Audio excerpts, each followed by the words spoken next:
Jenna, do you want to introduce us Yeah. this time? Oh, sure. I'm always ready to introduce people. Just threw that one on you. Okay. Well, I think I literally started sweating instantly when you said that. That's fine.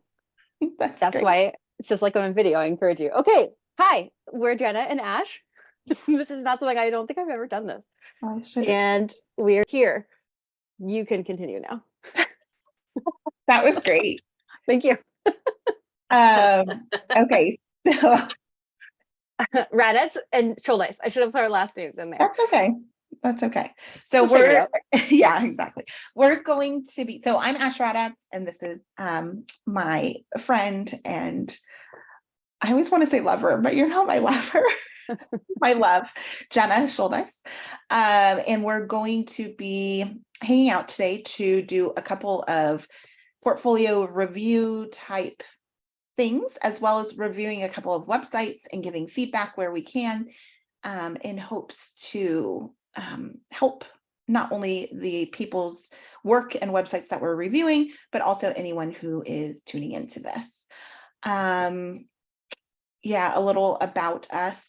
We're both photographers. We're both mentors, crafters. Jenna is more of a crafter than I am.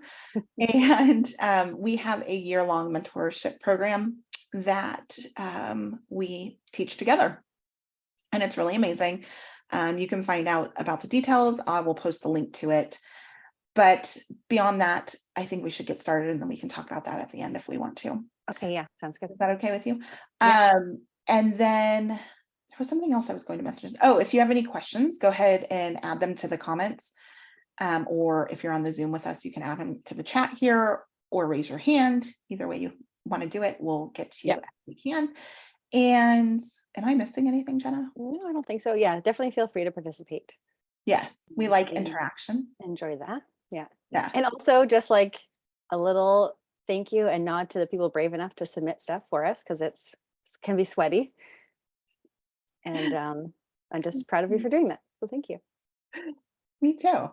Yeah. Okay, shall we start with portfolio first? Yeah. And I think we're looking at Jordan first, right? Yeah, let's do Jordan first. Okay, Jordan. Hi, friends. Hi. How are you? I'm good. How are you? Good. Now that I'm looking at you. Okay, let me get all these little faces. I like to see all the faces.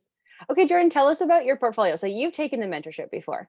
So this is work that you've taken since our mentorship. There's a few classics sprinkled in there, but I tried to pull some stuff that was mostly this past year, work that I've created mostly since I took the MFA mesh. I cannot speak English anymore. Since I took the thing. The thing. I love it. Fun. Okay. So tell us then, if you don't mind, for not just for other people, but also for me. So since then, the mentorship, so, obviously we've worked with you on building a portfolio, but tell us like what it's been like for you since. So what have you been working on? And I don't mean in like you don't have to make it slick. I just mean truly, what have you been working on and what have you been trying to insert into your work? Get a gauge of where you want to go. Right. So I think definitely like kind of within the mentorship, I spent a lot of time trying to define what my why is and also work on ways to make that really clear in what I'm posting on social media and when I'm talking to potential clients. And definitely, I think having the chance to have so many of those conversations and do the one-on-ones and have that mentorship has really helped me to have a lot of confidence now in the way that I'm approaching work and just kind of communicating what I do. Like I barely posted on social media before doing the mentorship for a lot of reasons, and definitely imposter syndrome and worry and lack of confidence is one of them. And now I post all the time. Yeah, I've noticed that. That's great. Yeah. And I've had like an organic increase of over 300 followers in the last year. Really? Yeah. Yay, Yeah, which awesome. is amazing. And I've awesome. Even had people like start to, like spontaneously chat with me in town because they've seen my work shared by people. And so it's, you're a celeb? I wouldn't go that far, but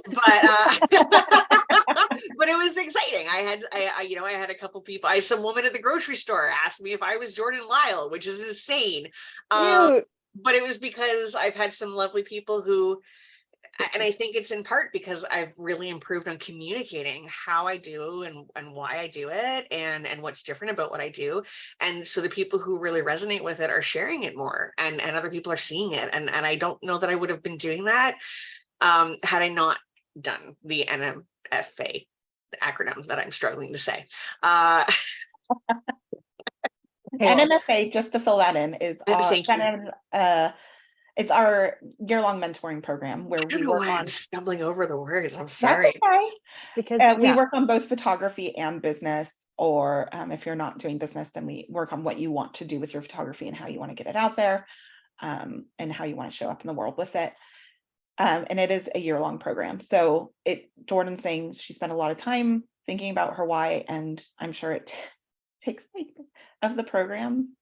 It's more than just the why, right? It's because it's like, I don't know, it's like some deep stuff. For But me though, I feel like the why was a big like turning point for me, because Yeah. it was a really, both working on my voice and in my work, and my why in how I describe my marketing have Mhm. really kind of been a special kind of alchemy, I think, in terms of feeling like I now have a plan for how I'm selling myself and my work. Right. Well, I think, like, I'm trying to think back to seeing your work when you first came in, which was beautiful then, and just how it's evolved. And I'm sure Jenna agrees that like it's just so you. Oh, thank you.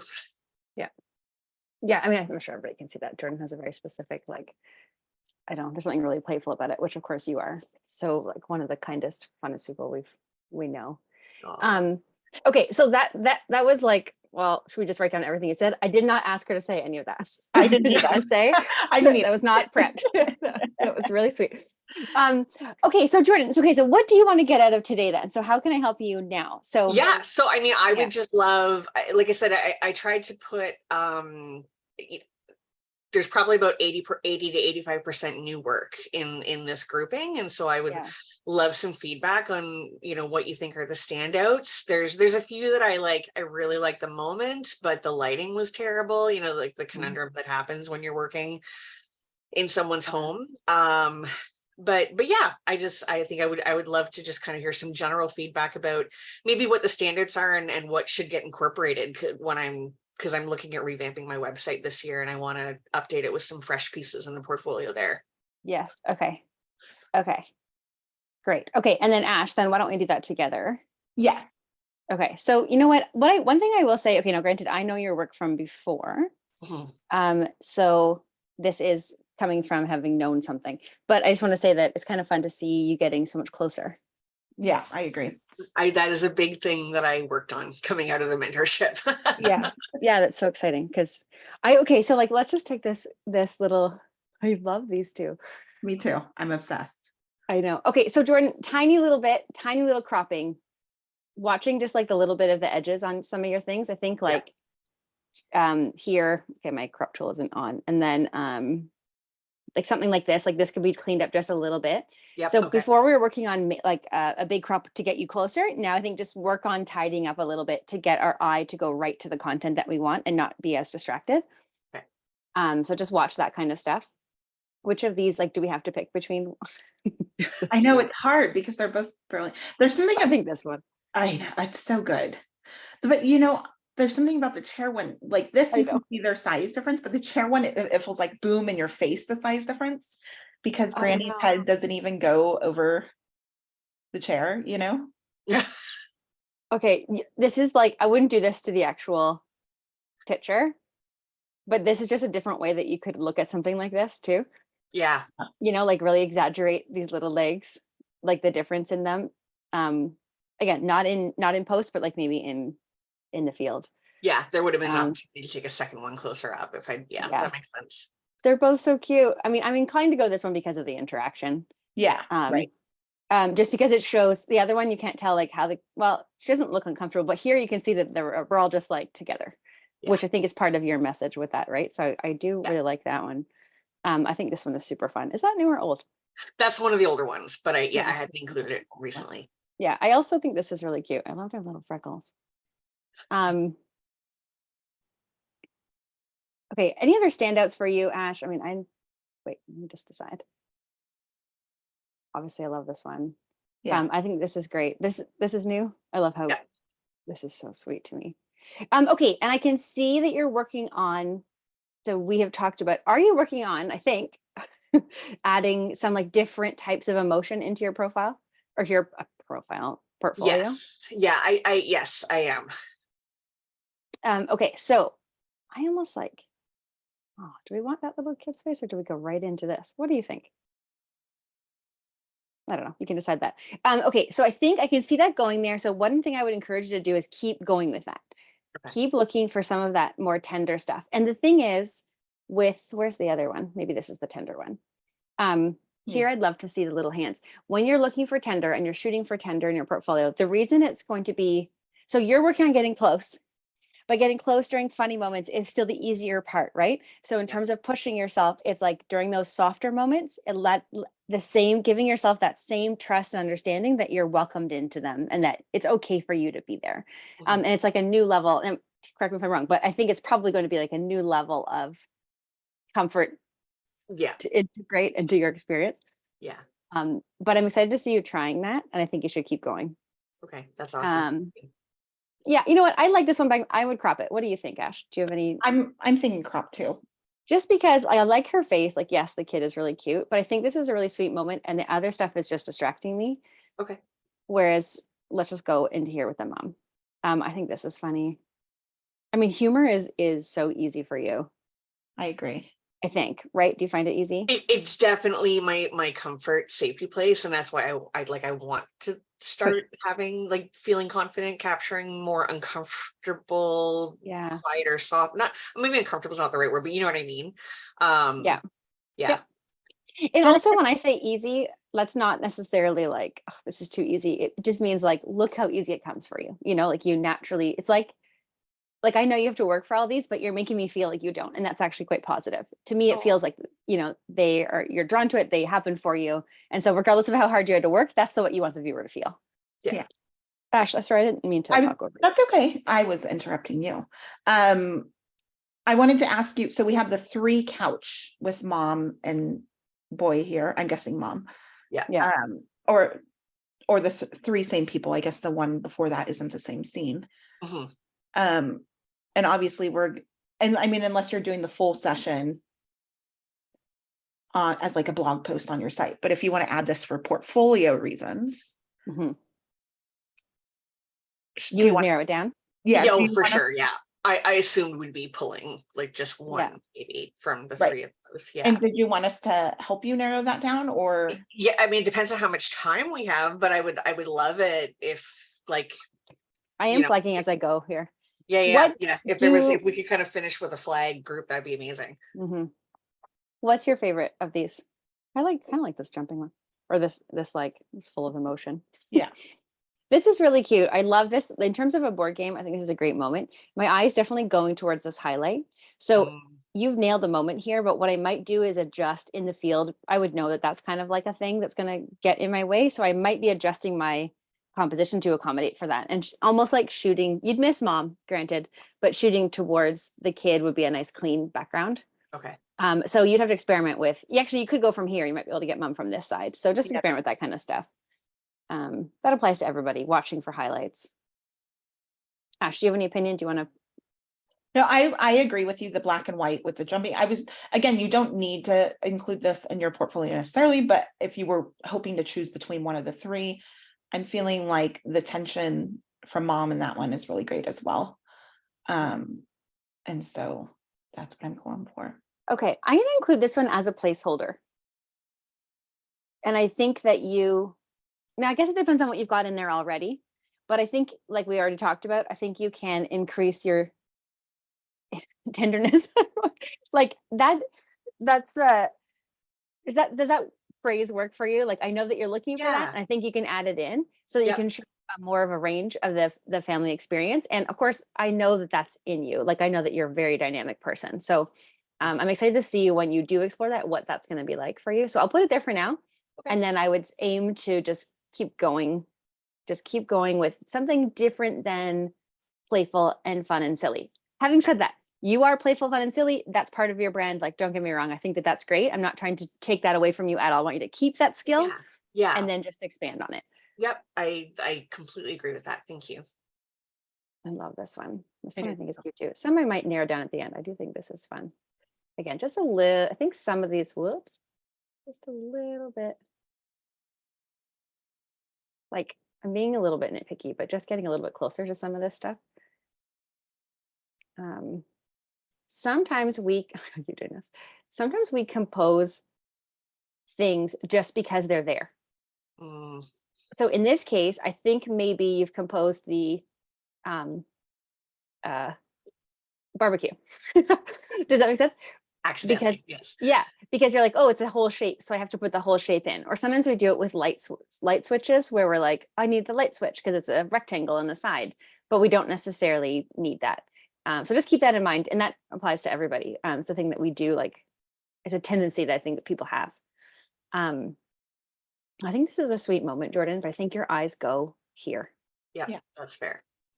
So just exaggerating. Remember to exaggerate the thing that you have your eyes, your sights set on. I think this is really fun.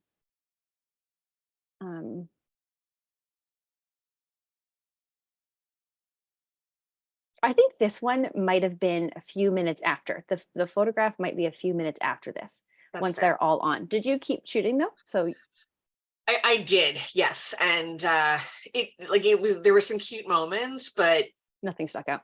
no, well, they all tumbled out, and then some mom was in the frame, and there's some cute stuff, but it just I liked because he was so determined to get it on his own. That was the only reason that it stuck out. But it was one of those ones where maybe it was like, I know the story, but the story's not conveyed in that moment as well as I'm hoping it will be. Right. It is really cute. Like, I'm inclined to like enjoy it, but I think photography wise, you could probably push that a little further. Yep. I also think this is cute, but portfolio wise, this is one of the ones that you're like, the lighting is less than ideal. It was unfortunate because I really loved the moment, but yeah. Just really quick, when Jenna said we're going to use this as a placeholder of the mom on the couch with child, just to expand on that for anyone that's not sure what we mean when we say that, is that we'll put it in or on the website for now, in hopes that you'll get a similar moment that you can illustrate better what you're wanting to say. So in this case, tenderness, etc. And then once you get that moment, you can switch it out. Once when you're building a portfolio, it's both the best of your work. So the work that shows your voice the most unique stuff that you've taken, things that really speak to who you are and what you want to take.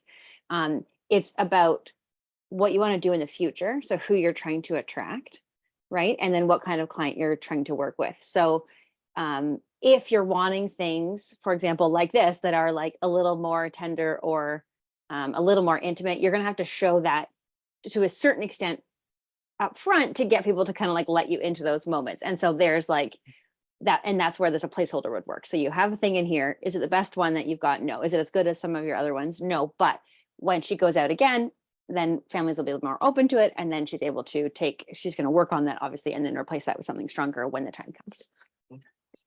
It's a combination of for yourself and what you want and where you want to go, right? Okay, here's my first sort of round. Anything that we want to take out from this?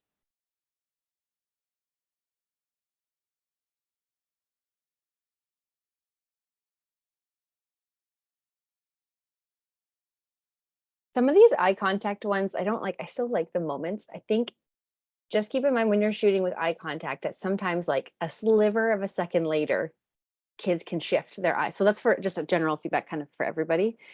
But like it can shift. So you can take out sometimes that moment. Now I do love this like little thing here. So I'm on the fence about this one, even though I think it's really playful.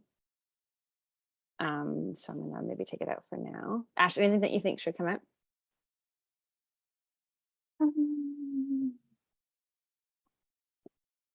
No, I'm enjoying these.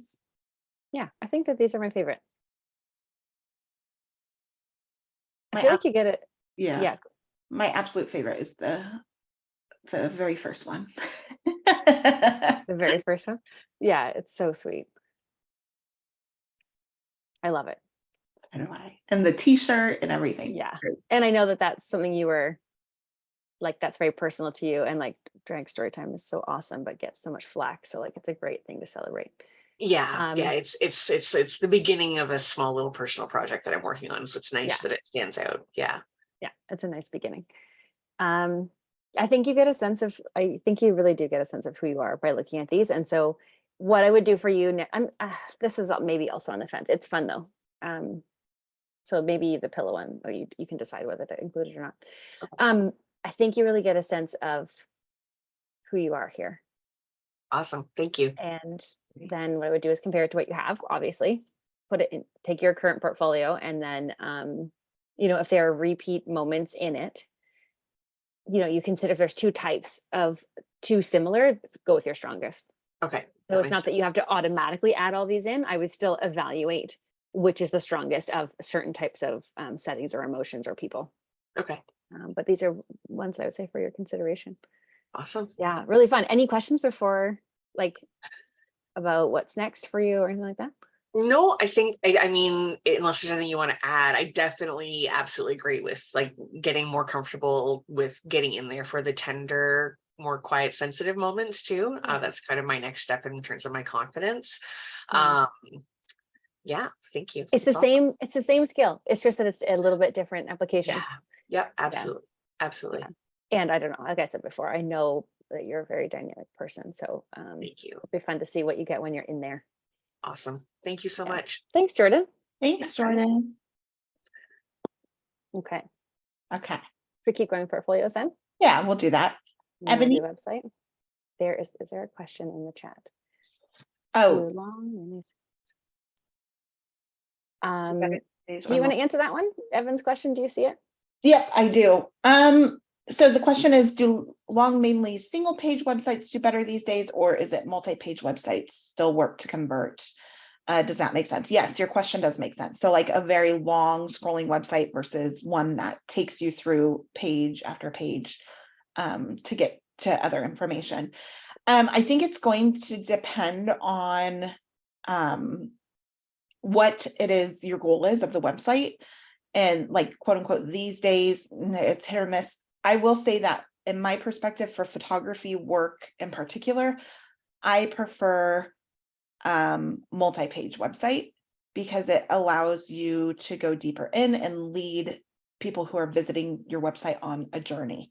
And that's not to say that your homepage shouldn't have some really, really good information on it. It should, absolutely. It shouldn't just be a photo and that's it. You should, have details on there and then calls to actions or buttons that lead them onto the journey you want them to go on. Jenna, do you have any thoughts about that? I'm just thinking, like, even when I go on a long scrolling web page, eventually I'm like, okay, like it's enough. Like I need to go somewhere else. Well, it's and I defaulted to you because you know a bit more about website, like the technical versions of them. I'm like, well, this looks nice. But I do find if I go on a website, okay, I'm gonna come back to this idea.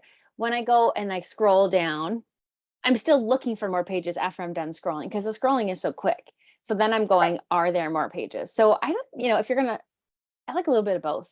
Right, that's what I'm thinking too. Yeah. But like there's these websites where it's like literally the whole offer of what you do is on one page. So you're just scrolling. And I think the idea with it is because people now look at websites on their phone. And so they think, oh, this is how, but again, with the experience with photography, I just feel like we need to be a bit more dynamic with it and offer multiple points of showing who we are, what we do, why we do it, why people should like it, as well as being able to give them information that they might have questions on.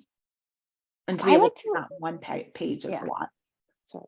Go ahead. I was going to say one thing I like to do with anything is like notice how I experience everything. So like I watch my own navigation, or I pay attention to how I use Instagram or how I use Facebook, and like what ways in which I'm interacting with content, what content catches me, and what content do I reject, and where am I sold on things. So I pay attention to a lot of my own behavior Yeah. Yeah. I agree 100%. And then make decisions kind of based on that. Yeah. And again, there's no real right or wrong answer to that. I Yeah. I think it's more so preference, and you could have a really nice longer single page website that works well. Again, it just depends on what your goal is with that. What do you hope people do on your website? Yeah, and how you want them to navigate it. 10-minute scrolling page. That's where, like, in your website class, right, you talk about how to navigate and like get at people actually to like, how you're controlling their experience in the Right. website. So regardless of whether the website is scrolling or page or both, it's like you are somewhat in control of where your client is going. Exactly. Yeah, and what serves them best. We talked a lot about this yesterday in class, like what's better, a portfolio, like a gallery portfolio or a grid portfolio. And it kind of depends, like in that scenario, for example, like one of my answers yesterday was depends on the work, like Yeah. what gives it the greatest impact. So when you look at a big grid of photographs, does that give you a better impact of the portfolio, or do you need to look at them individually to get the impact of what that photographer is saying in that particular portfolio? So you have to really just think about what your work is doing, what you want your clients to do, and how you want them to feel when they come out. Kind of vague, but it's so different for everyone. Yeah. Okay, you know what? As we were talking, I thought of one more thing for Jordan. The Oh. other thing, yeah, the other thing that you could add to your portfolio is some more dynamic lighting. Yep. So working on, just adding different types of light and showing what you're capable of in different scenarios. Okay, that makes sense. Now, I think we've also worked on that. We've talked about that as well. Yeah, I definitely have been pushing to try and do that more. One of my goals is this winter is to try and work some more with indoor light and pushing Yeah. myself to use some more dark and shadow in my work as well. Yeah. Okay. So Yeah. for you and for anyone who's practicing that, you can just start to practice in really restricted locations. Yeah. Right. So Okay. when the light is like challenging to you, try to start there and just practice, with it, whether it's your own kids or just a potted plant, it doesn't really matter. You just got to practice Yeah. somewhere before you apply it. Sorry, that's not the right sentence. You don't have to practice before you apply it. If you practice, you'll be a little more comfortable when you go to apply it, but also throw yourself in, just feed your, I forget what the expression is, to the wolves, throw yourself to the wolves, go to those sessions that are hard to shoot and be ready, practice there too. Yeah. But yeah, paying attention to like, just because when you add dynamic lighting into your work, it just, there's more opportunity too, right? It just opens up sort of opportunities for you as an artist. So yeah, I just wanted to add that in. Thank you. Okay, thank you. Oh crap. All right. Just really quick. Yes. The Zoom got taken off of Facebook for nudity. I just got a message from them. Anyways. Oh. Thanks, Ebony. No, I'm just kidding. I'm totally joking. Oh, because it did just now. Yeah. Let me see But if I don't there's know. any. It's Okay, I'm just checking Instagram if I just found any links. Okay. Sorry. That, you know what? That's the But trickiest part. I disputed it. I was like, this is birth and it's perfectly okay. Okay, I'm just gonna scroll through. How are you? Ebony, you can unmic, Sorry. Yes, I'm good. Hello. even if you don't want to, and I want you to. And it's so early for you, you were saying. Yeah, it's what time is it now? It's 4:30 a.m. It's amazing. No. Did you go to bed or did you wake up early? I'm just so curious about this. No, I didn't go to bed tonight.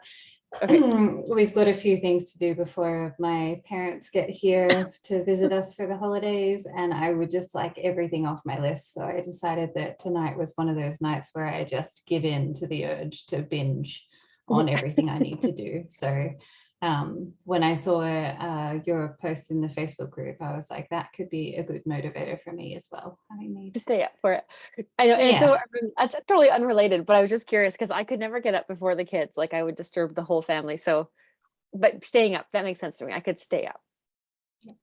I've also never had a portfolio review before, so. Oh. Okay. So Ebony wrote, and she told me that she was mostly submitting her birth stuff, but she was also going to add in a few non-birthy things. Yeah, just the last 5. I just added a couple of random other things. Okay. Okay. We'll probably address them separately. Since there's 5, do you want to just go over these really quick? So Yeah, let's do because they won't go together necessarily. Are you presenting these together, or do you have any specific questions about presenting them? Like, I'm making an assumption that they won't go together in one portfolio. Is that correct? I don't know. So I do client work, obviously, and I'm a bit of a mixed bag for that. So I do family work, and I do maternity and newborn and birth and all of that sort of thing. And my currently my sessions that are not birth sessions are very lifestyled.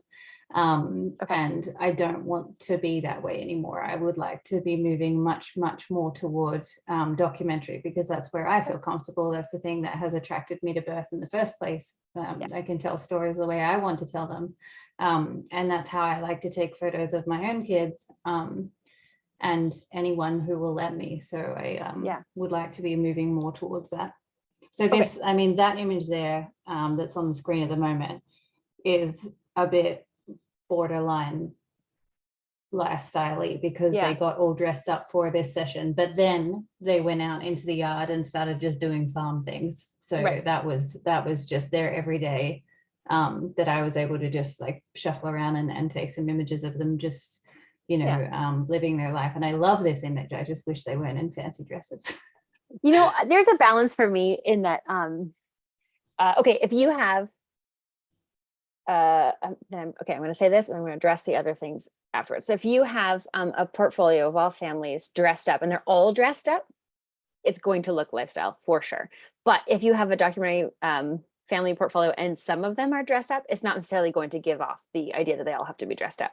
There is a tendency to reject the dressing up in the documentary like community, because that's what we're going for the opposite of like presenting ourselves, right? But I will tell you, my experience is that I have a lot of clients that are just very fashionable and there's nothing I could do to make them not dress up. They just are stylish. And so I try to not get too hung up on the clothes personally, because some are in yoga pants and some are in dresses like this on the farm. And they're just like, that's just kind of who they are. And I have one client that changes all the time because she's an actor and she just changes her clothes constantly. And I love it. Like I use this example all the time. That's just who she is. So she changes for the environment and it's so entertaining to me, you know, but if someone else did that, I would be like, okay, that's not true to who you are. This is so true to who she is. So I don't worry too much, but what I would say is if they all look like this, yes, it's going to give off a lifestyle vibe. Can you still use this though in your portfolio? Yes, of course. And there are some people that like to dress up on the farm. Now, she looks a little bit more dressed up than usual, but it still feels like a candid image to me. And so I would use it. Yeah, I will also say, I also think that because this is in black and white in particular, like if we were to see the color of their clothes and maybe they were all super matchy or something, it would lend itself even more to kind of a lifestyle vibe. But because it's black and white, we're like, oh, yes, you know. Takes a minute to realize they're dressed up. Yeah. I'm just balancing it a tiny bit. Just don't thinking as much on the left there. But yeah, but I really like this. I like this feeling of where you're going. I think that, wait, let me go back. Okay, I also am a mixed bag. I photograph things under the documentary umbrella, but I photograph weddings, families, birth, behind the scenes businesses, like stories, you know, that's how I photograph as well. But I don't present them all in the same portfolio.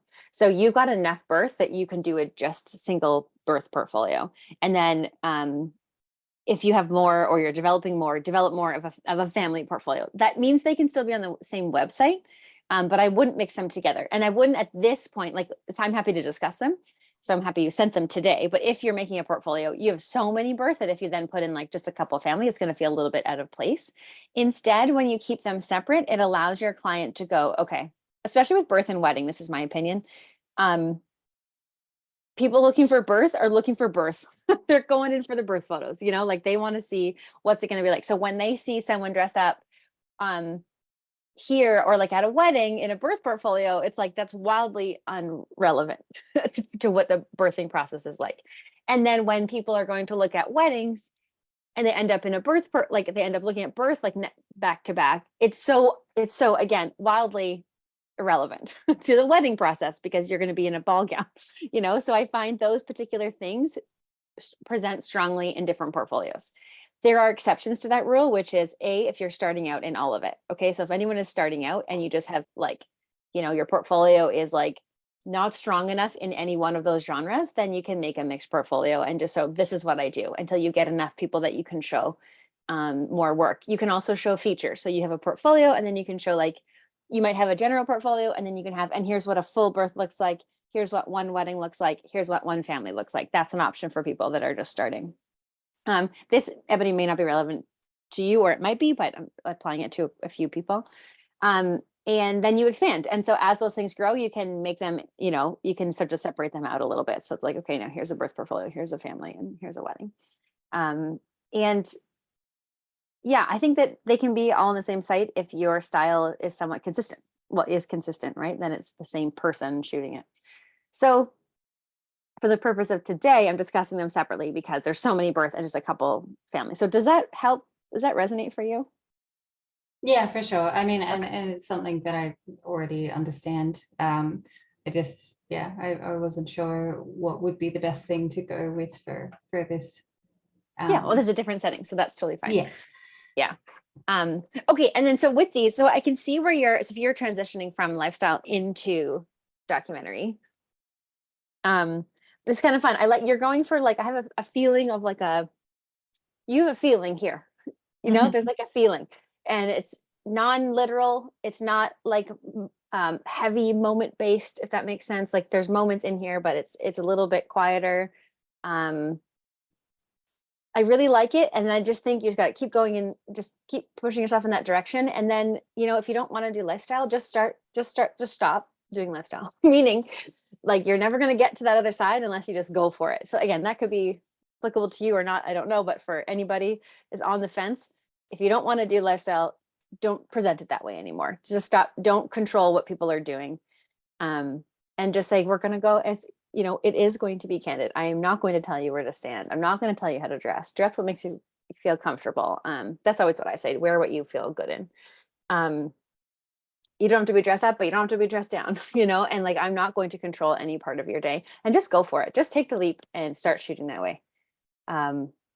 Because then it'll be easier for you to actually build that portfolio and get what you want. But I think people are hesitant. We feel like we have to do it lifestyle in order to like keep working, but you know, but we don't. Do you have any questions about that? No, it's just the people pleaser in me is so strong that I have to, just shut that down. That's pretty common. And so it's just about wrapping your mind around pleasing people in a totally different way.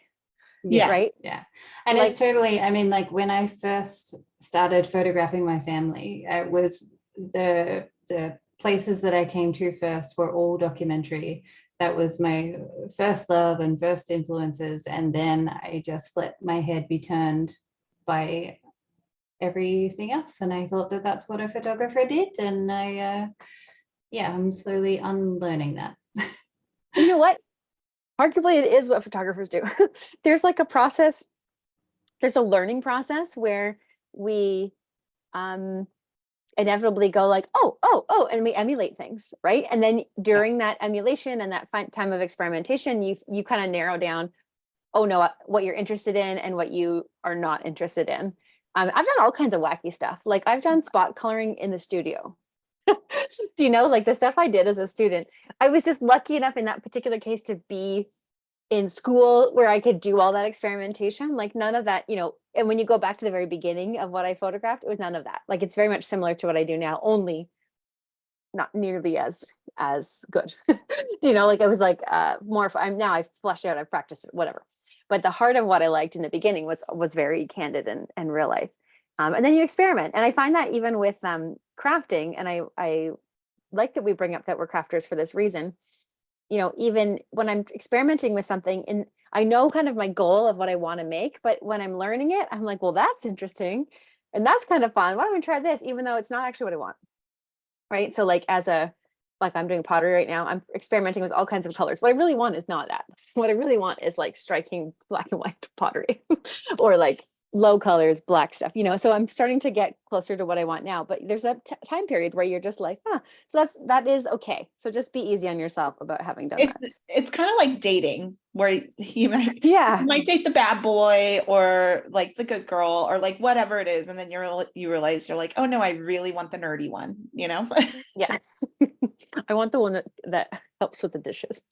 right? That doesn't mean you're going to get that, but anyway, so don't be hard on yourself about that. But now, people pleaser, most people are. A lot of women are people pleasers. It's like, it's not even just personality. It's like we like make that into our gender. But just think about it differently. What if you please people differently? Right? So like if people want real life and they want to feel like, who doesn't? Okay, some people don't realize this, but like, who wouldn't love to be seen in their real life in a beautiful, candid way where nothing was set up and you thought, oh, I saw that in the real you. Look how beautiful this is, and I made it in the real version of you. Like that to me is such a gift to give people. And so that's what I feel very confident about trying to get that. So if somebody does try to like control a little bit of that, I'm just like, okay, no thanks, we don't need that. Like no, that's worse to me, right? And that's like not the version. I can give you the gift of reflecting something really awesome about your actual true self.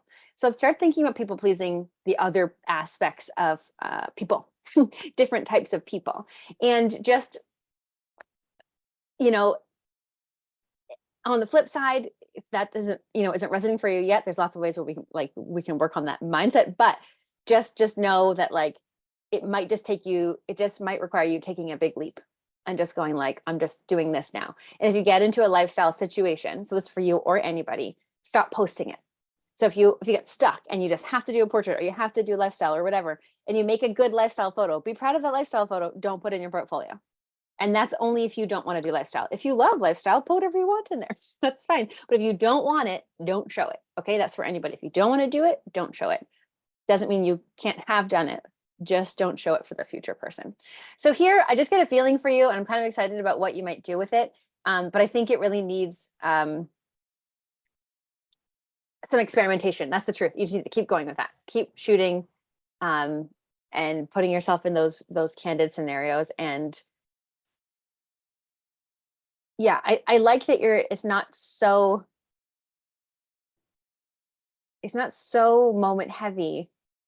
There's definitely like a feeling. So, okay. So with feelings, if you're not relying on the loud moment, you're going to be watching. So in terms of pushing yourself and what you're going to do during this experimentation, you're going to be watching for subtle gestures, subtle changes in expression, subtle motions that bring us into a moment. And at the same time, like Jordan, practicing bringing in like some tenderness. I don't know why tender is the word of the day for me. You're going to practice bringing in some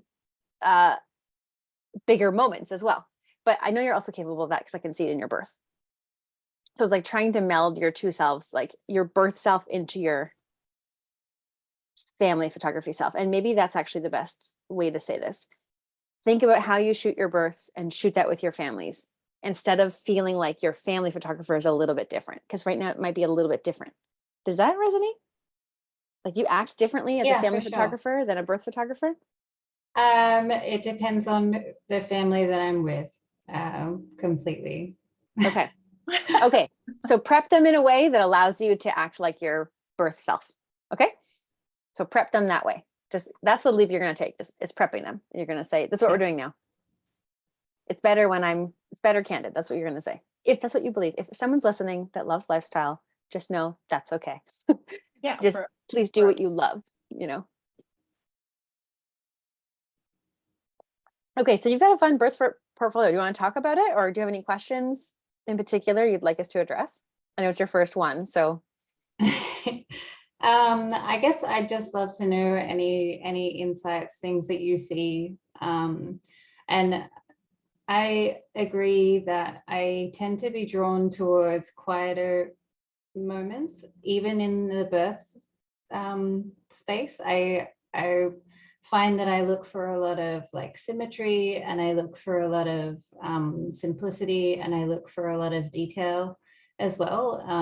So I should probably be looking for the big moments even in birth. Like I take them, but they're never my favorites, which is maybe is a bit strange.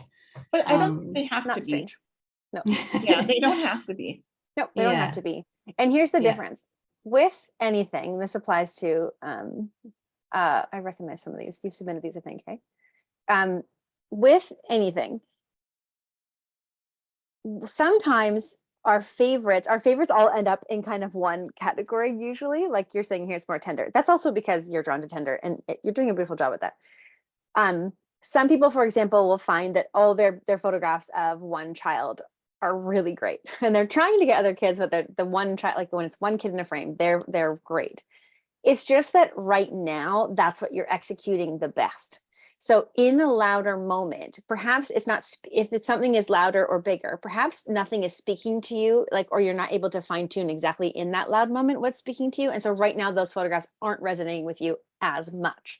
Does that make sense? So you can go towards that for the future. And it doesn't mean that you'll never take a bigger, louder moment really well. It just means right now, they're not working as well as some of these other ones.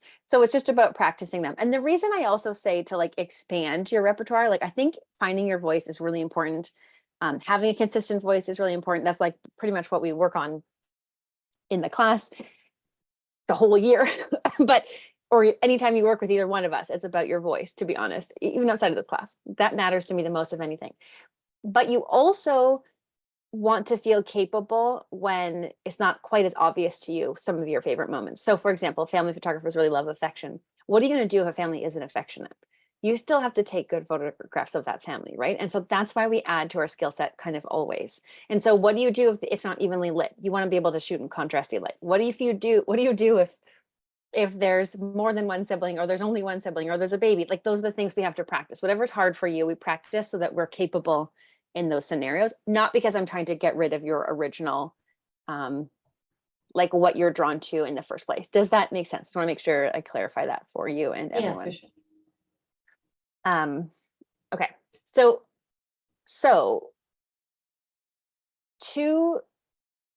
you've got a lot of beautiful photographs in here. And so thus, so I'm thinking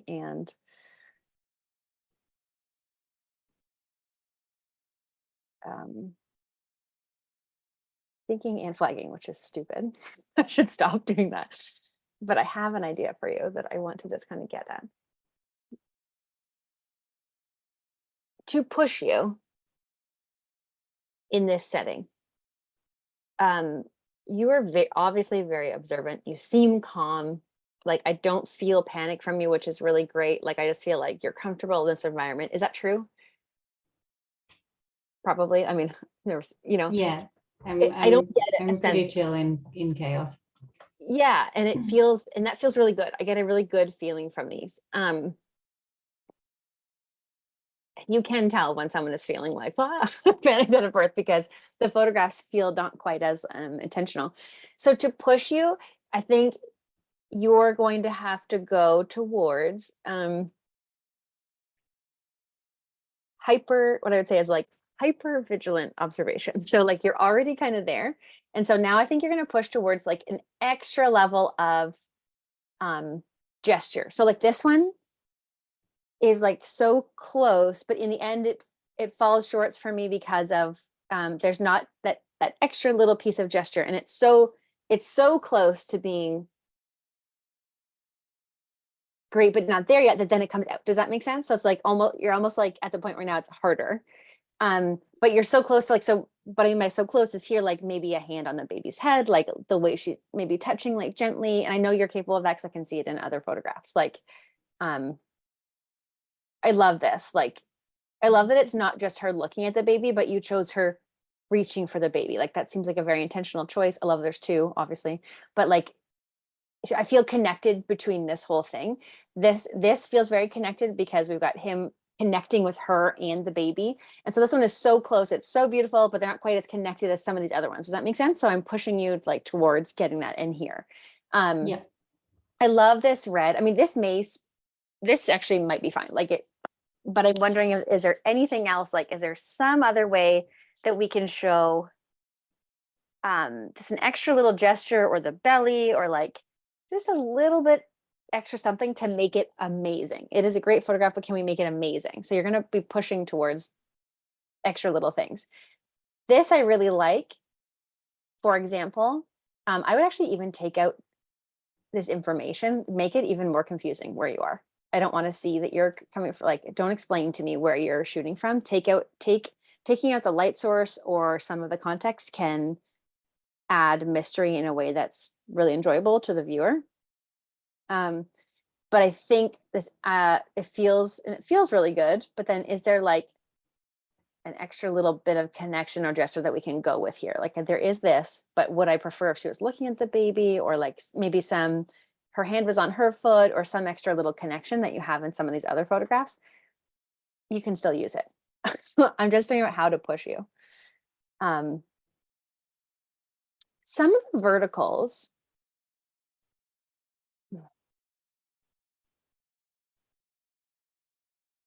feel like I was curious about the verticals too. yeah, I don't know if they need to be verticals. These are the ones that fall short for me.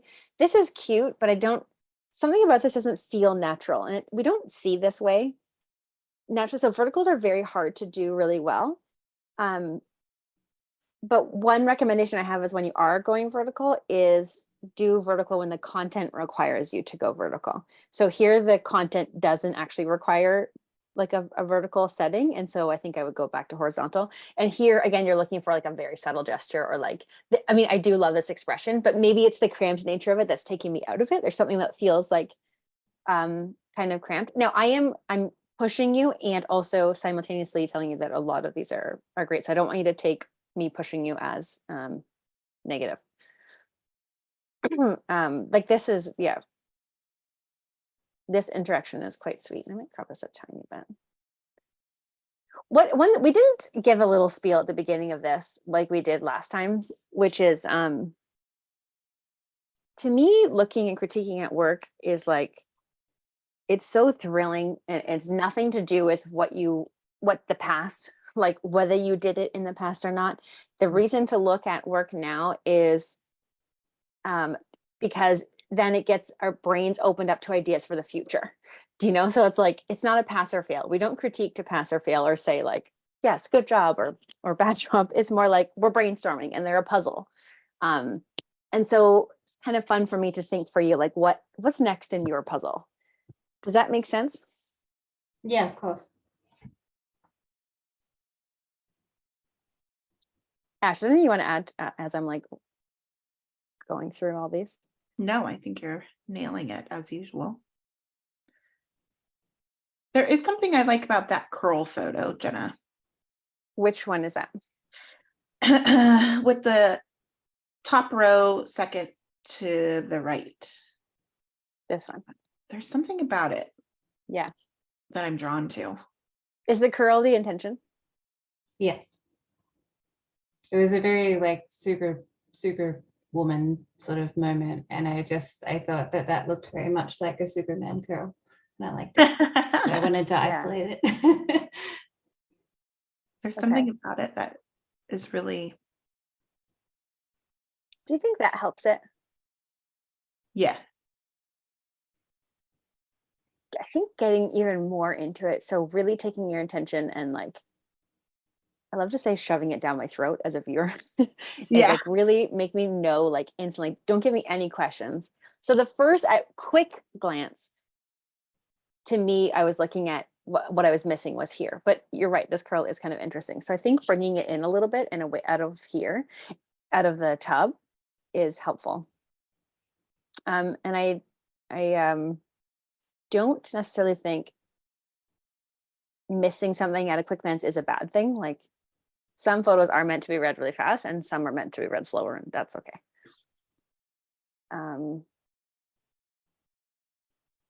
I want to like this one because of the content, and this might be where you do a placeholder, but the expressions, I mean, this one is kind of cute, but the expressions are just like not quite giving me as much as I want. So I'm like drawn to it. And like I said, maybe use it as a placeholder for home, like multi-family or multi-sibling births. I don't know if that's what we would call it or not, but right now I'm not going to flag it as your strongest because some of the other ones are stronger.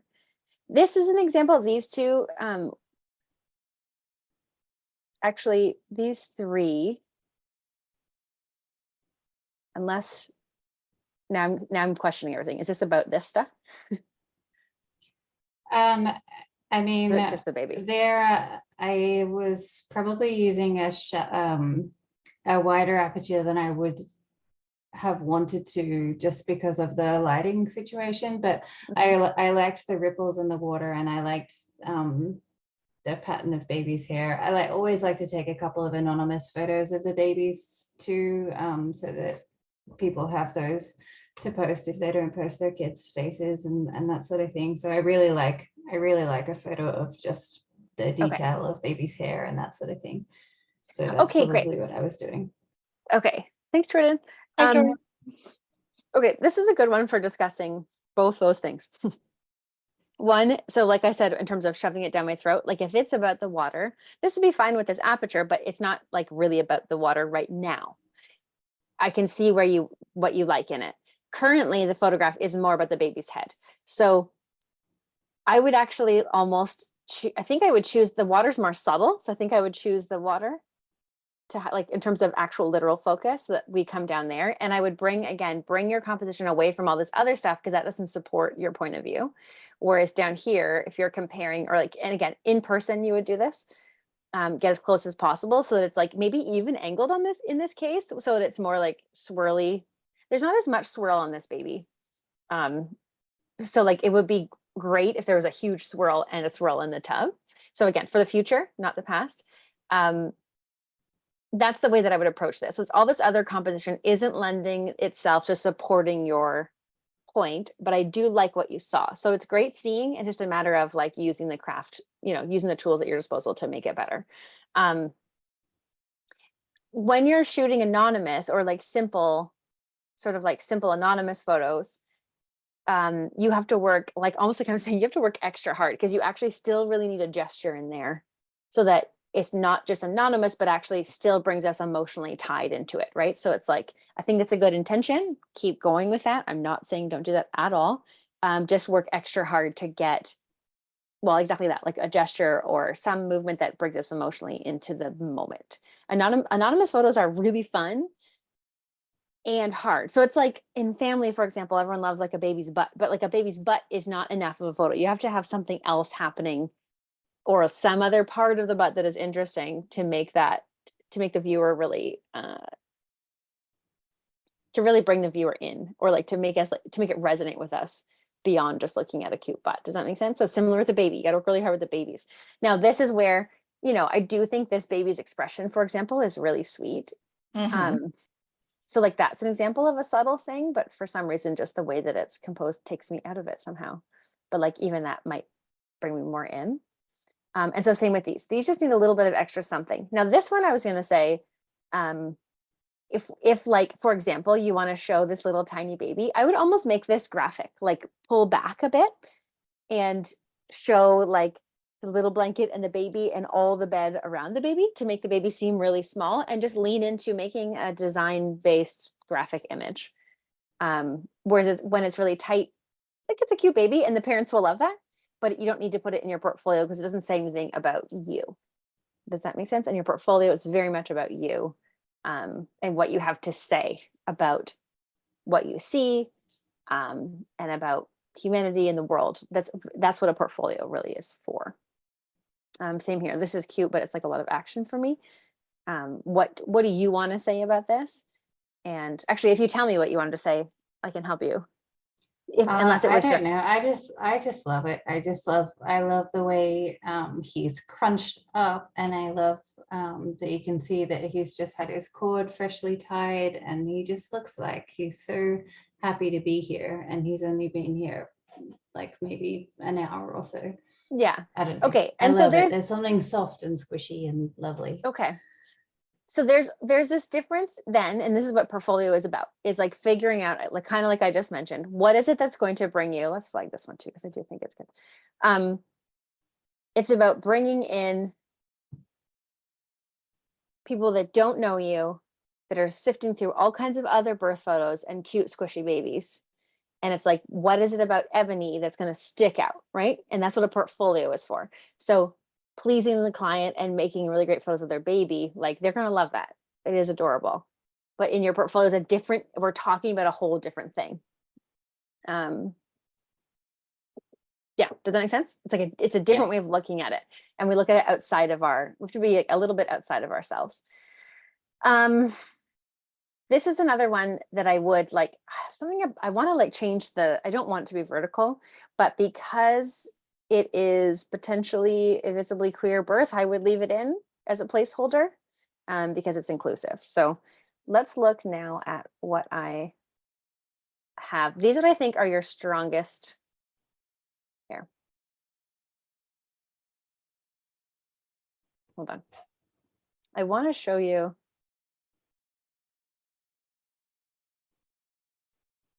Really love, like, I really love this one. Yeah, me too.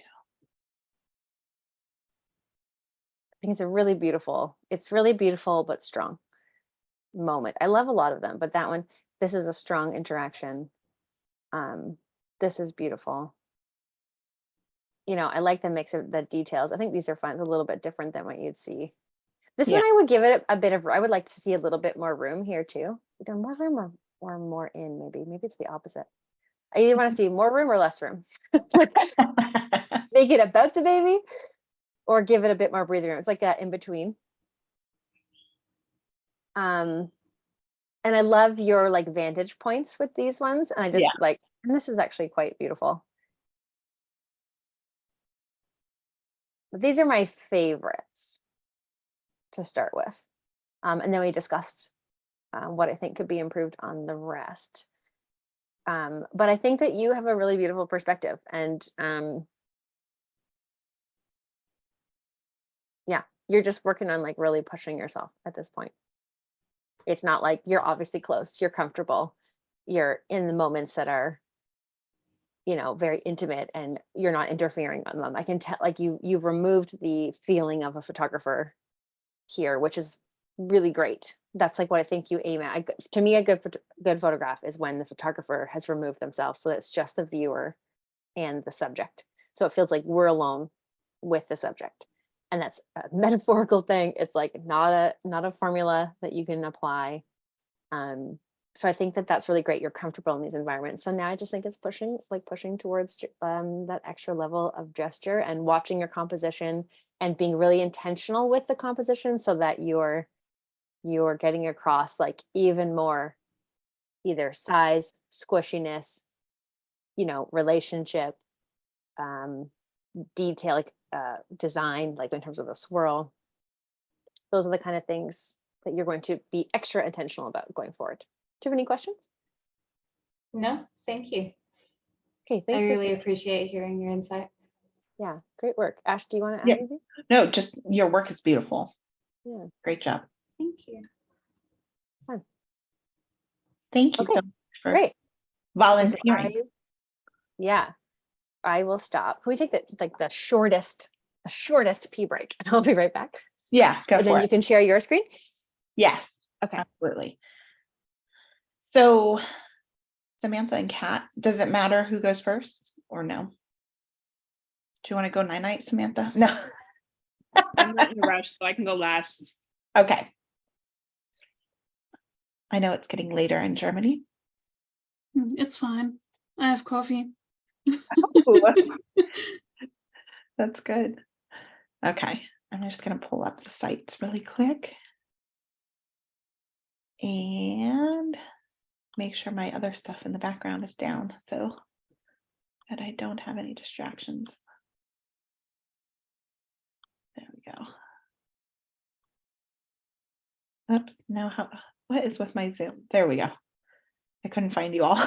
I was lost for a minute there. Okay. So I thought of something while I was peeing. Oh, go for it. Okay.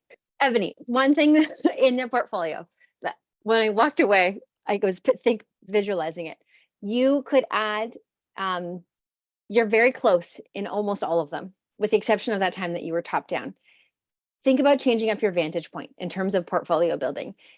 Some photos, like a really great dynamic portfolio will have like a variety of distances and ways of looking at things. And so shaking up a little bit of that, like what is your comfort zone in terms of being close? Because some people are comfortable far and have to work close. Some people are comfortable being really close and have to back up a bit. And take some experimentation, because when you first back up, it won't be natural and those won't execute as well. Much like I said earlier, it won't be the best. They will not be the best photos that you execute at first, but just changing that up a bit, because the portfolio will be more dynamic if you're showing us a range of how to look at one subject. That's all. Thank you. That's something I'm completely aware of. I'm really much more comfortable close in the detail than I am stepping back. Yeah. And so I have to work on just stepping Yeah. back. It's the same techniques. You look for the same stuff. And that is like a subtle piece of advice that is very helpful. It's the same technique, but back here. Whereas I had to learn that too. I'm a close shooter. I had to learn that when I moved back, use the same patience, watch for the same details, the same kind of follow through over here. Whereas I would go back and be like, look at me changing this up. And then I would never use those photos because I just was back there too quick and then got up close again. Right. So it's like, again, apply the same tools, all the things that you just have to know those things over here some of the time. Okay. I'm guessing, are we looking at Samantha? Because you're on mic, Yes. so are you next? Yes. Were you here last week too, Samantha? No, it wasn't. Okay. Well, thanks for joining us today. Thanks for having me. Yeah. And you were talking while I was gone, I'm imagining. Are we looking at your website? Yeah, we're looking at Samantha's website. Right. And just a disclaimer for everyone else, her website is in German, which is great for me because I know German, but maybe harder for some of the others. But we're not necessarily, I will give some feedback on what the content actually says, just because I can read it and I'll translate where I need to. But more so on like the layout of the website and how it leads us along. But I wanted to give a few, before we jump into yours, I just wanted to give a few little things I'm going to look at. The main one is user experience. And that is how enjoyable and easy it is to interact with your website. So yeah, does it feel good to be on there? Is it keeping me on there a long time? Is it leading me from one place to the next very easily? Those kind of things. And also, does it allow me to complete an action or find information that I need? And then in addition to that, sorry, I'm hiccuping. I always start hiccuping when I start talking on these things. Mm-hmm. The visuals. So is the website arranged in a way that visitors naturally gravitate towards most important elements or information first? So that's like the main goals of the site. The other thing that you want to think about with your website is, what do you hope happens on your website? Like, what is the ultimate goal? So for the majority of us photographers, our ultimate goal is that someone's going to go onto our website and then contact us based on what they see and read about what we have to say.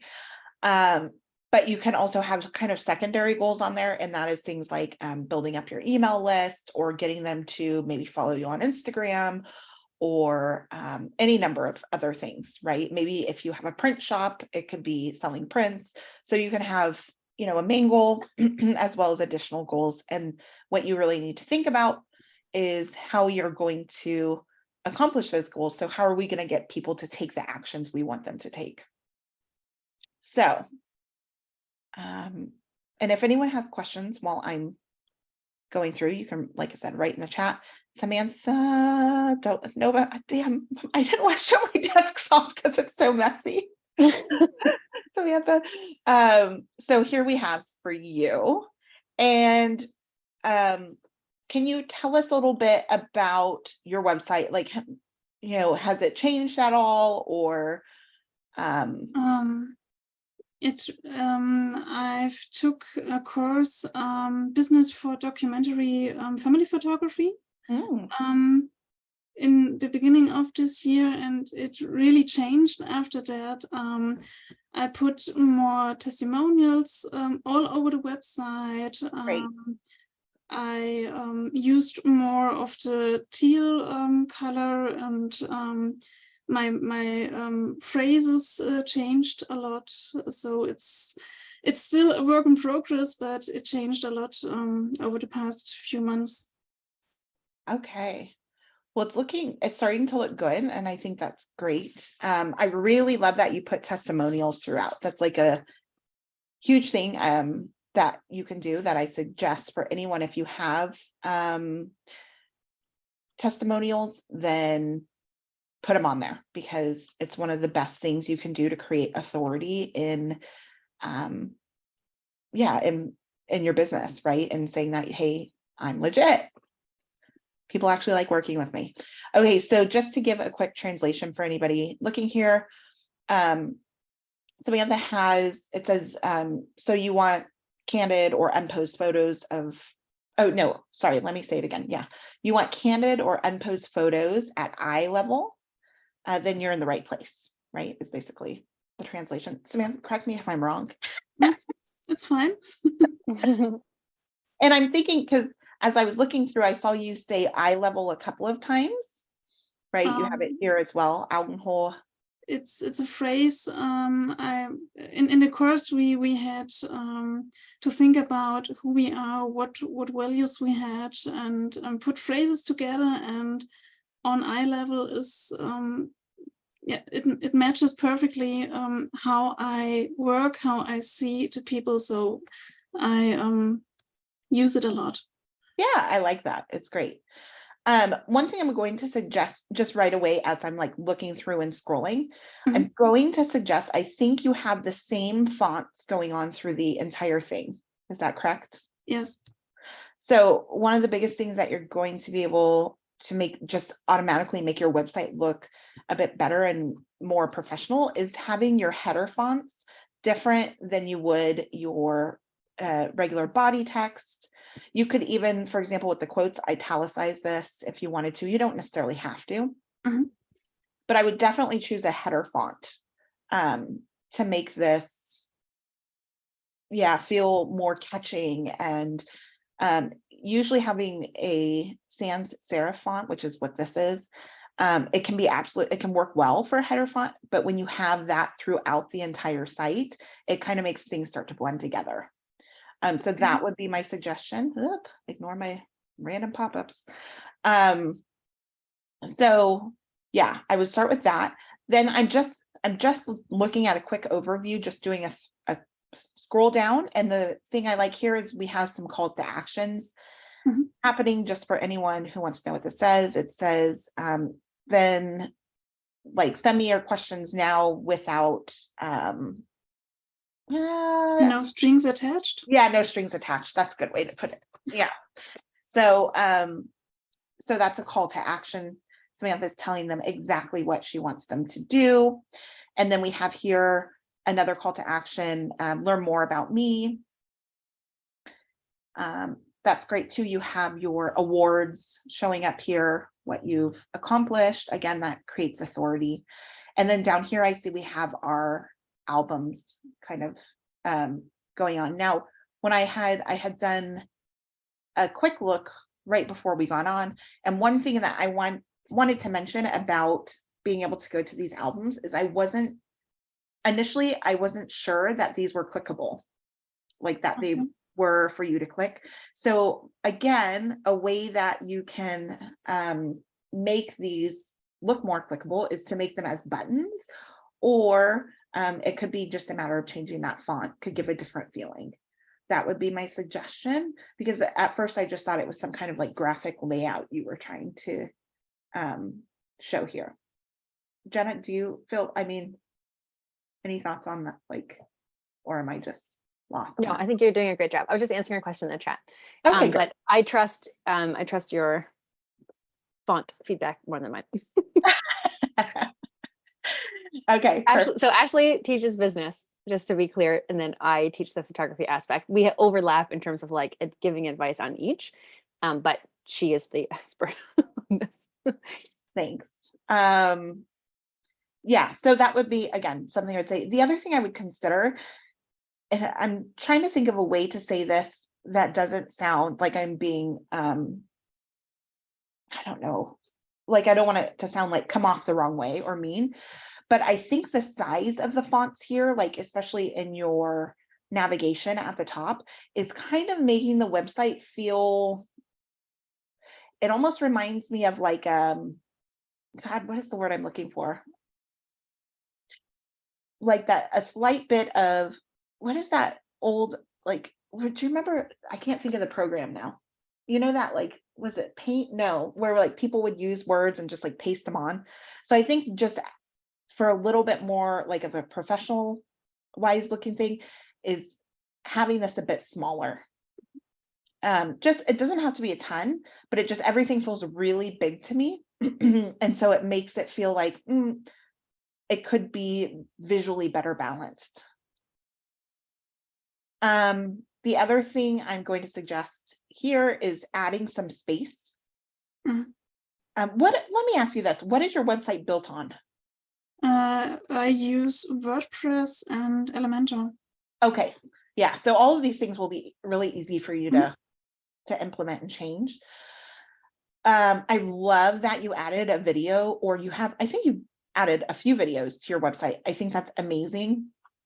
And it's really important as a way to stand out when people come on your site versus other people's sites that they might be visiting. This is something that's really going to stand out. And not only that, but it's giving them a lot of information in doing it. So yeah, I'm just going to look and say right away, the biggest thing that's going to happen for me because of your calls to action is it's just going to take me to your contact page. Because that's all that I'm seeing right now to do, except for your about me. I take that back. So if that's how you want it to go right away, then that's absolutely fine. But if you would like them to take some other kind of journey, then you might consider moving these things up. Your album or portfolio options, you can consider making them happen higher up. Or like I said, it could just be a matter of all of this is so big that it takes me a while to get to this, right? So like the fonts are really big, the buttons, etc. And actually, just to like pause on what you just said. Yeah. So for you to think about is what do you want them to do? And maybe you talked about this in the course that you took, but for anybody, what do you want them to do when you land on your website? Do you want them to go into testimonials right away, or do you want them to go into the gallery? Yeah, I guess in the gallery first and then contact me. Yeah. Yeah. Okay. So yeah, just think about yeah. that order then. And yeah, so again, I think that's good. The other thing I'm going to say, and this is just because I can read German. I guess, you know what I can do to make this better for people to also be able to see. Hold on, let me go on. One of my favorite translator sites is DeepL. Not now. And where is it? There we go. When I have to write like really professional emails, I use it to make sure my grammar is correct. I like that. Really professional. Yeah. Not medium So, professional. I'm just going to do like a quick translation of what Samantha's site says. So you have, do you want to be allowed to just be? Do you want candid natural photos? Don't want to have to smile at the push of a button? Then you can stop looking now. With me, there are no posed photos, no staging, no smile, just real life. You can just be without having to do anything, without stress, without expectation. Sounds like exactly what you're looking for, then contact me, right? That's the idea behind it. I think this is all good. But what I want to know more about is what is going to be the result of these things. Mhm. So like what's missing here right away from my feeling is that I want to know, okay, I like these photos. I like what Samantha's showing me. This does sound good, but what is the impact it's going to have on me? What's the result of me saying, yeah, I want to do this? What feeling are my photos going to give me if I don't have smiles? And that's only the feeling that Samantha can provide versus any of the other documentary photographers in Germany or your area. So I'm missing that kind of branding portion. You have the visual branding there. You have your colors, you have your logo, all of that good stuff. But I want to know more about the phrases besides just, so like, tell me more about exceptional photos at eye level.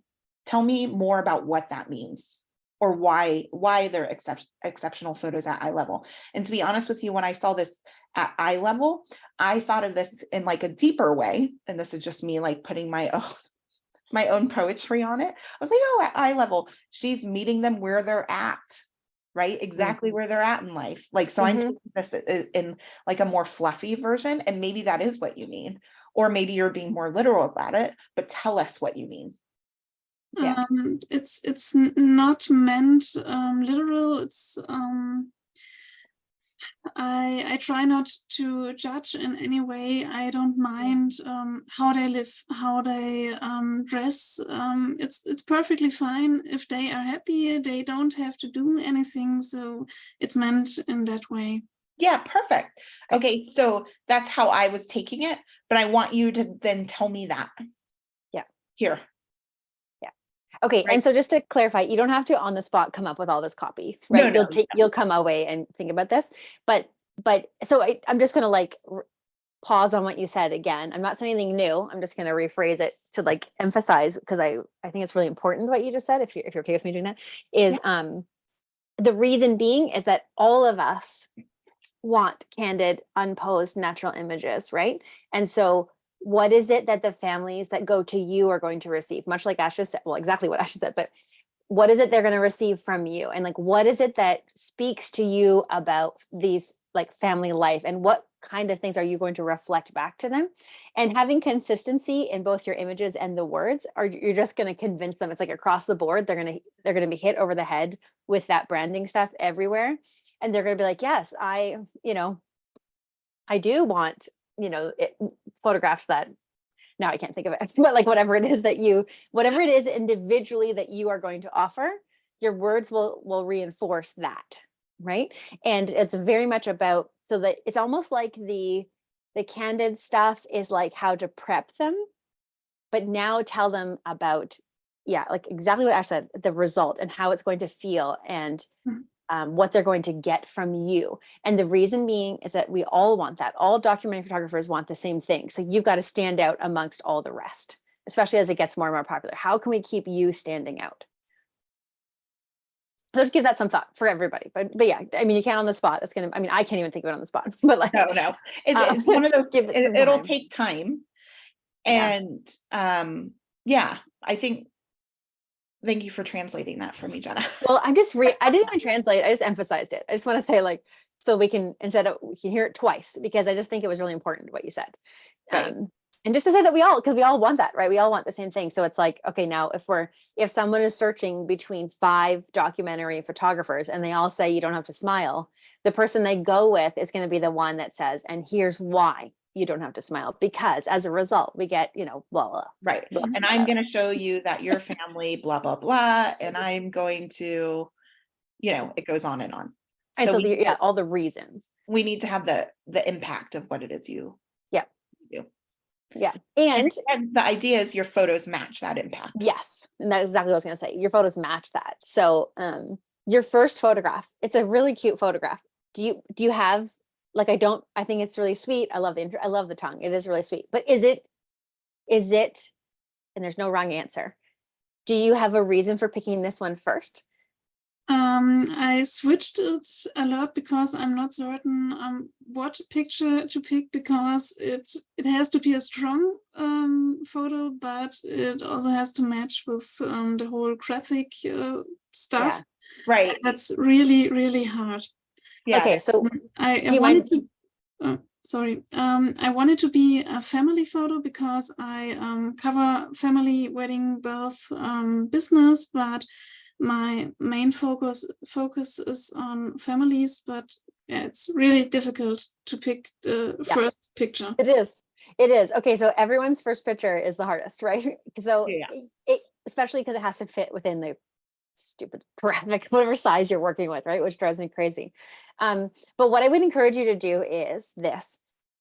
think about what do you want them to come away with the most? What is it with you? Again, what is your impact? So once you figured out what the impact is from you. So for me is hyper intimate. I am a hyper intimate person. So I open up both of my, I have sites, one with my husband and one of my own. Both of them open up with images that are extremely intimate and close and like go to. Yeah, and it's not that it's I mean, I do think it is one of the better photos, but like it right away shows you like what you're getting from me. So the messaging from my whole site will be this way, but it is really tight and close and intimate. This one I chose because I had weddings and families too, and it was like, okay, it's a wedding photo, but kind of works for families. And then if you go to Jenna Shouldice, I think it opens up also with but they're intentionally intimate because that's for me what the thing is. I am in there for those moments. That's what I want you to take away. Like I want windows into real life that we don't normally get. So, and I also want this like an immediate shed of like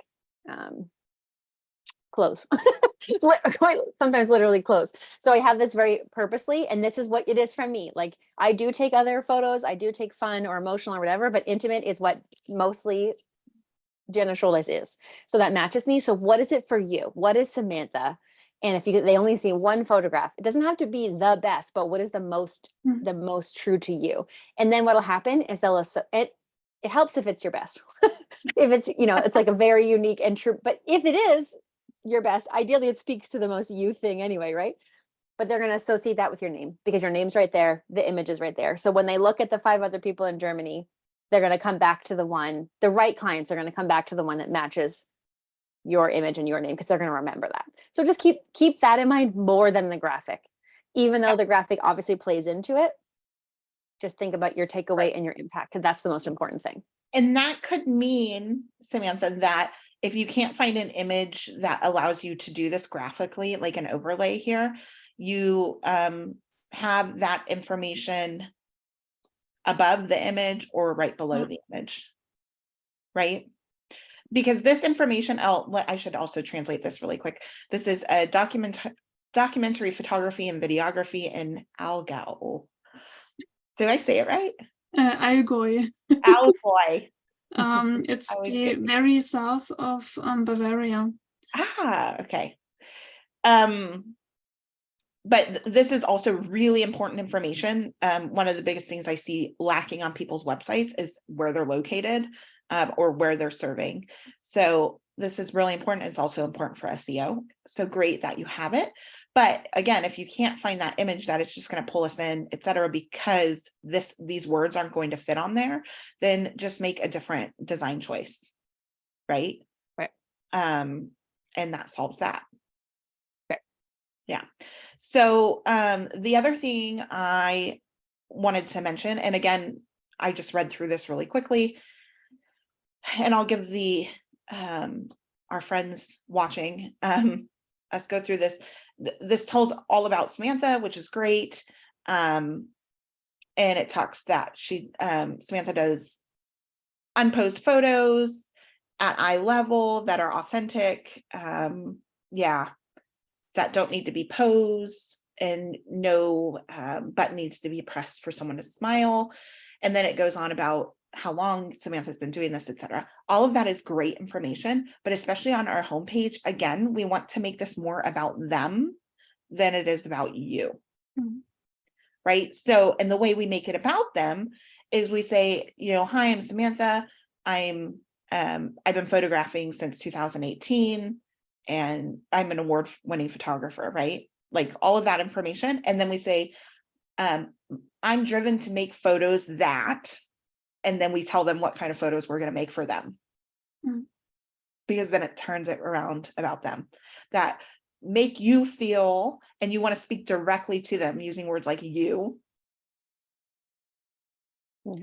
that document your family, or that document your experience as a mother, or your children's, X, Y, and Z, like whatever it's going to be. Again, whatever it is that you decide is your impact. So that's going to be one of the bigger things. Again, this information is interesting, and it does it can show your personality a bit, but I feel like more of this should go on the actual About Me page, which is where that takes me to based on your call to action. And you kind of have just the same thing written here, right? There's nothing Yeah. like super Extra. in, but I do think this here, this is an interesting tidbit. There's something really big about being able to tell our own stories and why we decide to do something, right? And, or how we've ended up on our path. And so just for people who can't read German, this is just a quick little information about that Samantha's grandpa was the first documentary family photographer in her family, and that she realized that much later, and goes on from there. So being able to tell stories like this, I think this is perfect. Keep it in, it's great. Yeah, and then this is where you start telling more about what it is you want to do, right? So they have to get all the way here to find that information. Yeah. So Right. bump it up. That's right. So I'm just gonna quickly pull this over. I was going to also say, just because you're kind of on that little bar of photos in between, because it's on the homepage, can we take it out of your, or would you suggest this thing here? Under the, Well, I would Yeah. have it, yeah, or I would have it at the lower. bottom. Yeah. Because the point of being on this page is to learn about you. Like Mhm. ideally they've looked through the photos already. And so get them to the part where they continue to learn, and like what Ash is going to bring up higher, I think. Yeah, that's right. So you have here what drives you is Oh, that, here you go. yeah, so like all of this information, I want to show people as they are because everyone's beautiful in their own way. I want to show people how much they are loved, show parents what great things they can actually do every day, show women how incredibly strong they are. Oh God, I'm sorry about this stupid thing. I got to get my husband to fix this. Anyways, so going on, this information is what you need on your homepage and higher up on your About You page, Yeah. or on your About Yeah. section. This is where it's at, right? And again, so assuming that most of the people who contact you are women, whether they're booking family, birth, wedding, is it typically a woman? Mostly, yeah. Okay, so don't be afraid to say, I want to show women how incredibly strong you are when you give birth. Mhm. So it Right, makes it like, direct. speak directly to them. The fun part, Samantha said, this is the copy we were kind of talking about earlier. So you already, you have some of your impact. Yes, Here. it's there. So I want to give you the opportunity to just be without having to do anything, is blah, blah, blah. So instead of people, so you, Mhm. right? Change it to talking about them. I never thought to put this on my main page. Oh, well, now Well, you need to. You're welcome. Thank you. I hope this class was worth it. Definitely. Worth every penny. Okay, so the other thing I'm just going to mention here, you have a lot of words on your website, which is fine. Some people, oh my gosh, it's driving me bananas. Some people are more wordy, and that's okay. I'm one of them, so I get it. For people like us, there's things that you need to do in order to make your website skimmable for people who don't want to read every single one of our words. And that thing is to highlight the most important parts, whether that be making them a different color font, making them in a different font size, or my favorite way of doing it, because it's simple, is just bolding the most important things. Yeah. So like whatever you feel needs to pop out for someone that's going to come in and be like, okay, this is interesting. Like even with, for example, this testimonial, you can highlight the most important part, which I think is saying you have she has the best eyes for details and catches every moment that I would have never even seen before in a photo, right? So that's like a really important detail from this whole testimonial. So bold that, right? In case someone's not going to read all of this. That's my other suggestion there. again, we already talked about this, either move them, Yeah. I would say both move up, but also make this more evident that it's clickable. I will say that so let's go on to the galleries really quick. Oh God, I apologize. So this is nice, this natural unposed family photos. Let's see, you have another testimonial. Again, you can try and what's the word? Bold the most important parts of the testimonial. And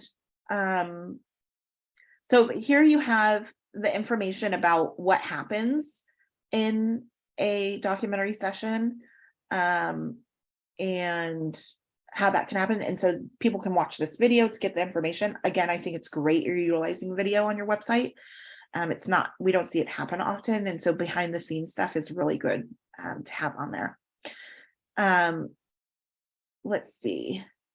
And again, all of your calls to action say the same thing. So, or similar, like without strings attached, contact me, without strings attached, or, that's fine. But you can also say things like book your session now. You can give them more security that like they can just book. Like actually, I don't know which class it was, but they said book now or something like that shouldn't be on the top of the page, rather on the bottom, because how do I phrase that? When you say on the top, book me, it's too much, because they haven't seen your work yet, and so you shouldn't put it right there. Yeah, so Does this make sense? yeah, I can totally understand that. So with here, I mean, by this point, they've looked a bit at your work, and hopefully they've learned something about you from the homepage. So it doesn't, we're in the gallery section right now, right? Yes. So in my opinion, like you don't have to, it doesn't need to be book now. It could also just be get in touch. I would just suggest varying what you're saying, but also if you say book now, I think at this point they've learned quite a bit about you. It could be book now or scroll down to see the photos. But that's the one thing I was going to tell you, we have to scroll way a long time before we can see your portfolio. So what I would do in my, if like in my case, I would take this information that you have, and this might be a pain in the butt, so it can take you a little while, but this information here, all of this, what is documentary family photography, how does it work, et cetera, up until, yeah, I guess maybe here or here. I would put that and create an option under either the FAQ or change this to infos and have the information about the session types under its own part, and the gallery should be of the photos, right? You would have like a little bit of information, tiny bit, but I feel like it takes way too long to get to it, and me thinking, oh wait, where's the gallery, right? If I came here, the other way we can look at this, hold on, is if I were to be looking at this on a cell phone, which a lot of people are. Yeah, it's way too much. Yeah. So it would be like this, and I have to scroll.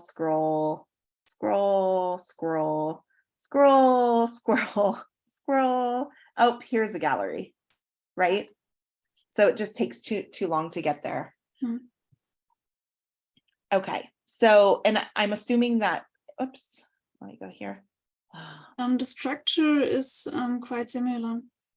Yeah, that's what I was going to say. So I would consider making this information under the FAQ, add it like family photography, wedding photography, et cetera, and put it all under there for the FAQ or infos or however you want to call it. And then I'm just going to go to your FAQ page. I think this is fine how you have it. And this is great that you have this. Do you have more questions? Then write me, right? So you're having them do a call to action. One thing I was actually, hold on, let me go back really quick. I would link, if you have just the gallery here, then with Mhm. maybe the little information, this little blurb, or however you want to do it, just the very little, and then the gallery, your call to action would be find out more about family photography. And it would link to the page where you have this information, the new page you're going to make, right? And vice versa. So if they go under FAQ, family photography, they would read this information and it would say, see the family photos, and they click and it would take them to the family gallery. Does that make sense? So they link back and Yeah. forth. Totally. Good. Okay, so now going under this FAQ section, I think you have great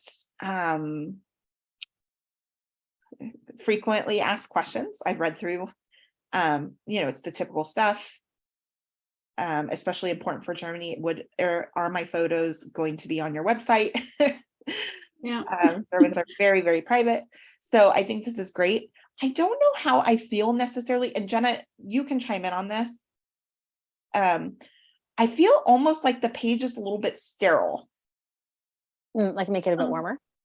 Yeah, so what I mean is like the way it drops down, like I think even on your FAQ, this gives you a chance to, you can still show like a little photo here.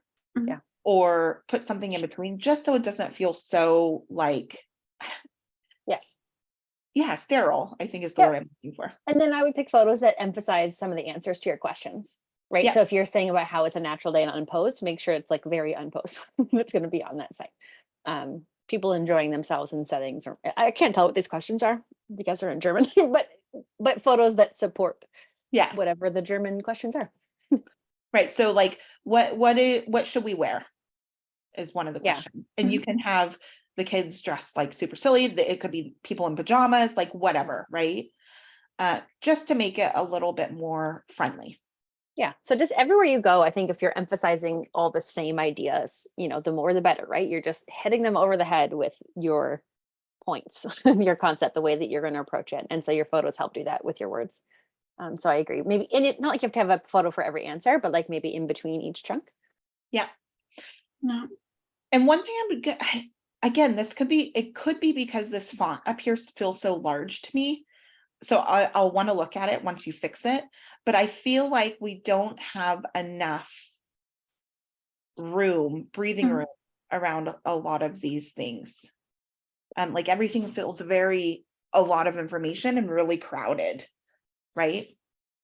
So consider adding some breathing room. And again, with your headings, you'll just want to change that heading font to something different to make it stand out. And then you have your blog, which I know I can also get to via your homepage down. It's actually on the bottom of every page. Oh, okay, great. Yeah, so and then I think your blog looks great, looks incredible. You have a lot of blogging you've done, which is amazing. Way better than me. Good job. Yeah. So I'm not going to comment much about that. One thing that you can consider here is, I don't know if you do send your newsletter or anything like that, but you can add on here when you have the chance, create some kind of lead magnet, which is, it could be something simple like 10 tips to take photos of your kid with your cell phone, or, the best things to do around Bayern. It could be anything that people might want to know to get them to sign up. Kind of freebie. Yep. Yeah. To get them to sign up for that. Yeah. And then I will say the last thing I wanted to mention was your contact page, again, is also very condensed and feels a little bit, I don't know, there's something very, I'm trying to think of how to say it. I can't think of the right word for it. Maybe it's between the big fonts and how much wording is on there. But there's something it feels almost just old school in a way, like very, maybe this is going to sound mean, but I don't mean it this way at all, Samantha. I'm just trying to be direct like a German, Like a German. which I'm not very good at. Ask my husband. I'm always like, you're mean. But it feels it makes it feel too amateur then, right? If we have if we don't have the visual elements in there, like correctly, or giving enough white space, or giving enough breathing room around things, or, scrolling too long, it makes things feel amateur, and your photography is not amateur and you are not amateur. So would you suggest taking off maybe this photograph as the background and just having that be white? I had a white background. I changed it a few weeks ago just to try it out. It's not the best photo. I'm going to get new photos next year, but it's the best I had right now. You can, here's the thing is, maybe instead of this being a background, you can add just a little picture of your head right here. Yeah. Like in a circle or something like that, rather than the full background. Okay. Just to make it a little bit cleaner. Yeah. It can also be, you can also use family photos on that page, because Yeah. if you want, it doesn't have to just be you, or like something in an ideal world, it would be maybe a photo of you like with a client, like interacting, or like showing you what it's like to contact you and how warm you're going to be. I mean, you are here, obviously, like all the photos of you are adorable. But it would be a place for more candid versions of you. Yeah. Just trying to think if there was anything I missed. I was just going to look.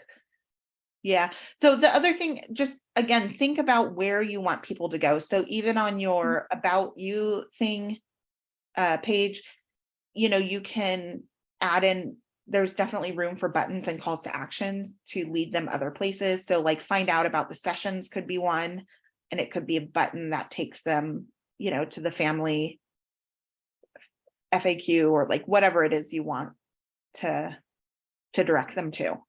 That would be definitely in the same. I think on the FAQ you have, do you have more questions? Contact me. That works, no problem. You also have some information for mentoring. Yeah, that's a work in progress right now. That's fine.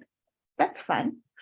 But yeah, I think overall you're definitely on the right direction. Yeah, it's actually a great website for us to look at, because you've got so much content, You do. for Usually us to even biggest comment problem. on. Yeah, usually that's the biggest problem, is we have to be like, you don't have anything really on here. So Like, good job with that. Yeah, I think that I'm just guessing, but I'm guessing for people watching that was actually like a lot of food for thought. So thank you, both Yeah. of you. Do you have any questions, Samantha? Not right now. I've got a huge to-do list thanks to you. Sorry. No, it's fine. It's perfect. Okay. Thank you Kind of very exciting. much. Yeah. Thank you. But yeah, like I said, keep at it. I think you're in the right direction. And I don't think it will take you nearly as long as you think it will. It's just about rearranging some things. Yeah, I because you've hope got all the so. content. It's just about shifting it. Yeah. I Cool. agree. Good job. Thank you. Thank you. Jenna, do you need to go? Shortly, I will need to. Yes, I do. I did mention, someone asked, like, how do we participate in this stuff in the future? So Eric asked that. So I had just said, give us your emails and you can add them to the, or do you have a direct link for DFP? Anyway, there's a couple of emails here. So if anybody else wants on the mailing list for DFP, or my educational mailing list, which is like, you get one email a year, but it tells you the stuff coming up. If you want, you can drop your emails in here. Just drop your email. Or unless Ash, you have a direct place you want to send them, but No, that's we perfect. can both add you to our list if you want to do that. Yeah, and you can join us next year. So 2024. To get reviewed every month, what you want to do is join our class. To meet with us pretty much weekly and hear us talk and talk with us. Exactly. Okay, so Kat.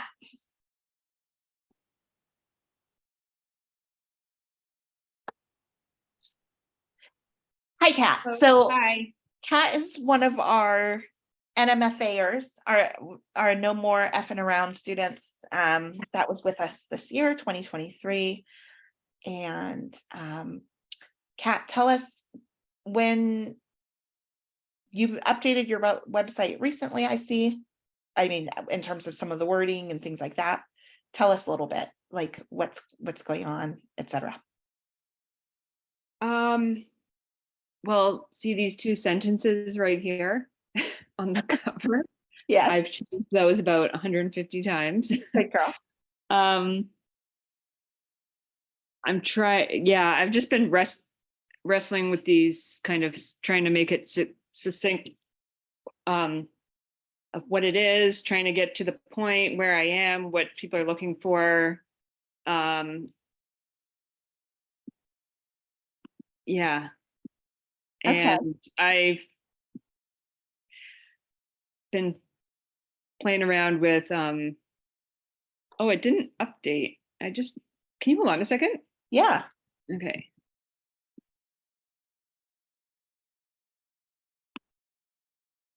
Let me log out. Would you be able to refresh your the site? Yeah. Hold on, I'm going to refresh again just to make sure. Ah, there we go. Okay. Yeah.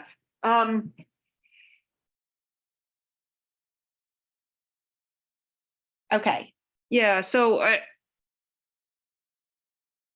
don't know. What Okay. Let's should I just get into say? it. Okay. Okay. So first I wanted to tell you that I'm really enjoying your brand messaging being on here.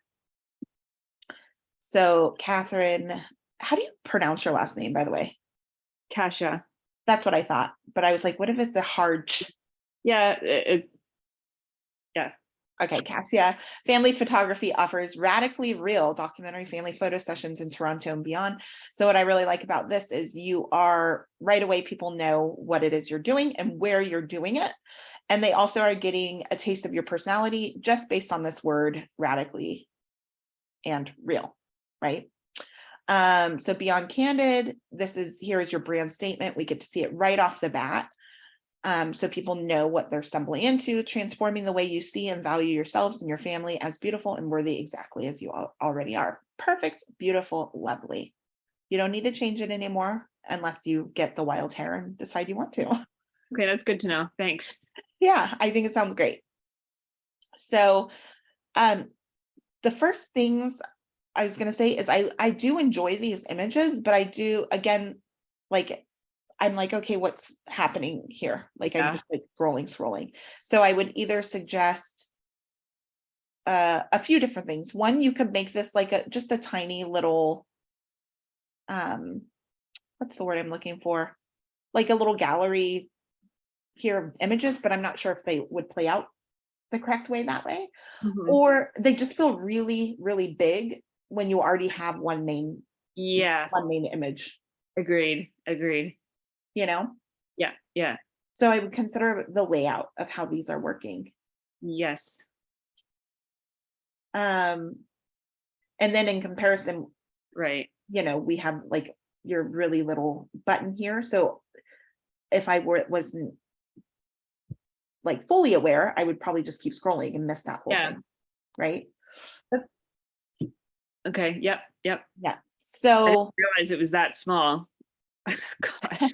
yeah, I think just in comparison to because Totally. we scroll through, you know, 4 or 5 really big photos and then we get there. And then we get down here to about me, you want to chat this land. You think I could just get rid of all the photos that don't have the buttons on them? Like, I don't know why those are there because I have a portfolio. Right, you could. Get rid Yeah, of I them. mean, there's a few options you could do. One is you could have this like a scrolling, God, why is my brain not like above the folds, you Yeah. know, scrolling through the different photos if you wanted to. That's one option. Another option is Oh, you right. could add some more wording here and just make these smaller as like, you know, documenting, like, I'm just going to use like some really cheesy examples, right? Documenting your love for each other. And it's these two kids like right by each other, hugging and, you know, whatever. Like, and then something else that's happening here. And this is smaller to one side, right? Yeah. With the Okay. wording, Yeah. etc. So that's a way you could use them. Yeah. Jenna, do you have any thoughts? Yeah. Okay. So I was just answering questions. I was like half distracted there, but to just be transparent. But so let me just clarify before I contribute. So Catherine, this is not the portfolio. No. Okay. This is not the portfolio. And you know what? Now that I'm thinking about it, I want to get rid of all those 3 photos there, and just, I think it should just be the header photo. Yeah, forget all those pictures and then just go to view portfolio and then the 3 button things like there. I think that's better, right? That's what you're suggesting too, Ash? Yeah. Yeah, because I think it's confusing. Yeah. You might think, oh, totally. this is the portfolio, but it's done kind of thing. Right. And then I did want to know, what was it that you were wrestling with? Did you say it already? What, I know that you're wrestling with something at the beginning, but what were you just wrestling these with? 2 sentences. Like I've worked, Well, you've worked a year on them. yeah, I've worked on them for a year, and I'm still not sure, but I'm Okay. now. Okay. Yeah, just, trying to make it not cheesy, but also like, I guess what I feel like you could easily fall in the trap of like saying what you're not. Like, I'm not posing. I'm not, don't get dressed up. Don't, but And you're trying to do the opposite. we're kind of beyond, like, I want to be beyond that and say what it is and say Yes. why it's positive as opposed to why, what Yep. I mean? So I'm trying to do that, but not in it can easily sound cheesy, right? Yeah. I mean, so we just have to be careful, but I don't think you sound cheesy at all. Okay, good to know. Let's see, transforming the way you see and value yourself and your family. I mean, one way to just make this like, if I were like, oh, okay, let's be like stiff on this. Is that the right word? Is to say transforming the way you see and value yourselves and your family because you are worthy exactly as you are. Right. I mean, if you want, you can add beautiful and stuff, but to me, I'm like, like it's something we hear on every documentary family photography website. And so I'm over the word beautiful. Yeah. It could be like, because you're using like radically real up here, it could be because transform the way you see and value yourself and your family because you're awesome and worthy exactly as you are. Not, it doesn't have to be awesome, but it would be tubular. I liked your first suggestion. Yeah, because just get rid of. or like, this is silly. I almost want to take the word as out of it, but I don't, because it's more like bold that way. But I think also you're right. You could take out beautiful, because the other thing is that when you say beautiful and worthy, it still sort of insinuates that you are beautiful. Exactly. You have to be beautiful to be worthy. Yeah. Right. And that, okay. Even though I agree with you, people are beautiful. Like I agree. But does it put it, I have a question too. Does that put it in your mind that like, what if I'm not actually beautiful? If you're a client going like, but what if I'm not actually beautiful? Right. Whereas if you're saying, no, you're worthy regardless. Right. Which is true. Okay. I'll go back. I'll go work on it some more. Come back to us in a year. I do agree. Like, I don't love beautiful or worthy. Really. Oh, I like worthy. I think worthy's great. Okay. I think worthy is appropriate and kind of matches what you're getting at, right? Which is that like, that you are worthy. And that's why if you don't pair them together, I think it might get more to what you're saying, right? Which is like, you don't have to be beautiful to be worth something. We're going to see you in a beautiful way. Like, don't get me wrong. That's how we are as photographers. Yeah. But essentially, like, that's something I tell myself, your beauty is nothing, like, that's not my favorite. My favorite poster ever is somebody, I think she's in Halifax. I don't know if she wrote the sentence or if she just does it, but it's a poster that says, one of those like ink drawings, do you know, that I'm sure even you do, Catherine? And it's like, you're absolutely gorgeous and it's the least interesting thing about you. Right. Yeah. Like, I love that idea. But like, you can be a fully formed, like very smart, very worthy individual and not be beautiful at all. So separating them, I think is actually to your point. I don't think worthy is a bad word. I don't think beautiful is a bad word either. But I think it supports what you're getting at. Yeah, I think that in this context. Okay. Just get straight. So that's not much work for you to do. All that is 2 words. Just pick out one word. Okay. Just say. Okay, let's pretend these 3 pictures aren't there anymore. And okay. So there's 4. There's 4 pictures, 1, 2, 3, Yeah, 4. those both don't exist. Okay. Right. And then Yeah. we have view portfolio. So you would be going, if we took those out, you would be going from this straight Yeah. to portfolio. Yeah. Yeah. So I would suggest adding some kind of something in between there, some kind of Okay. wording. It could be even, you know, expanding on this idea of transforming the way they see, or like it could be anything, right? Or it Yeah. could be, oh, here is the portfolio. And maybe you want to just do a little mention of documentary family photography is all about meeting you where you're at this moment in your life. Like, I don't know, whatever. I'm just spitting Right. game here. And then say view the portfolio, right? Yeah. I like what you've done here with the about me. Life's too short to celebrate anything less than our true selves, or truest selves. If you wanted to, you don't have to, but some people like to add a little bit more about them on here. You don't necessarily have to, though. Again, this is however you want it. I actually find this quite pleasing how you've done it here. And then then the assumption is that from there they'll scroll down. Yeah. Okay, here's my thing for the future, Catherine. I don't Okay. think you have to do it right now. Yeah. My question is for your bio picture there. Yeah. Go to the words again, Ash. To celebrate anything less than our truest selves. That doesn't say anything about me. The picture doesn't show anything about you. I mean, it kind of does. You're in your You're in your paint. yeah, you're in your thing, and I get that you're like with the art there, but you're posing. So with the words, I mean, other people have a posed picture on their site. I'm not saying that's a bad thing, but with the words, anything less than our truest selves, like, could you, for the future, don't change it tomorrow, but like, is there a picture of you that is like really honest or quirky or like really shows Catherine in a different way? Yeah, like the one I just deleted. Because like that's headshots. Did you have one on there that was more? I have a couple pictures that that other people took, like when I give them my camera and I'm like, take a picture of me in this moment thing. Yeah. And they're You could also hire me, you know. Yeah. I'm half joking, half serious. But that's for the future, just to consider. And I'm pushing you on that because, you know, I have this like, I'm trying to push out inner Catherine. And so like, show us you being a little bit vulnerable here too. What's radical Catherine? Right. I'm not saying this is bad. It's a good picture. No, yeah, I get it. And you can use it. But under those words, I would like to see that like, oh, I do this too. I also like, I practice what I preach. Here's a radical version of me, even if it's like a little disheveled. Yeah. You know what I mean? Okay, so in addition to that, I'm just going to continue on your homepage, because what I would do here is, since the portfolio is the first thing I see, that's going to be most likely what I click on.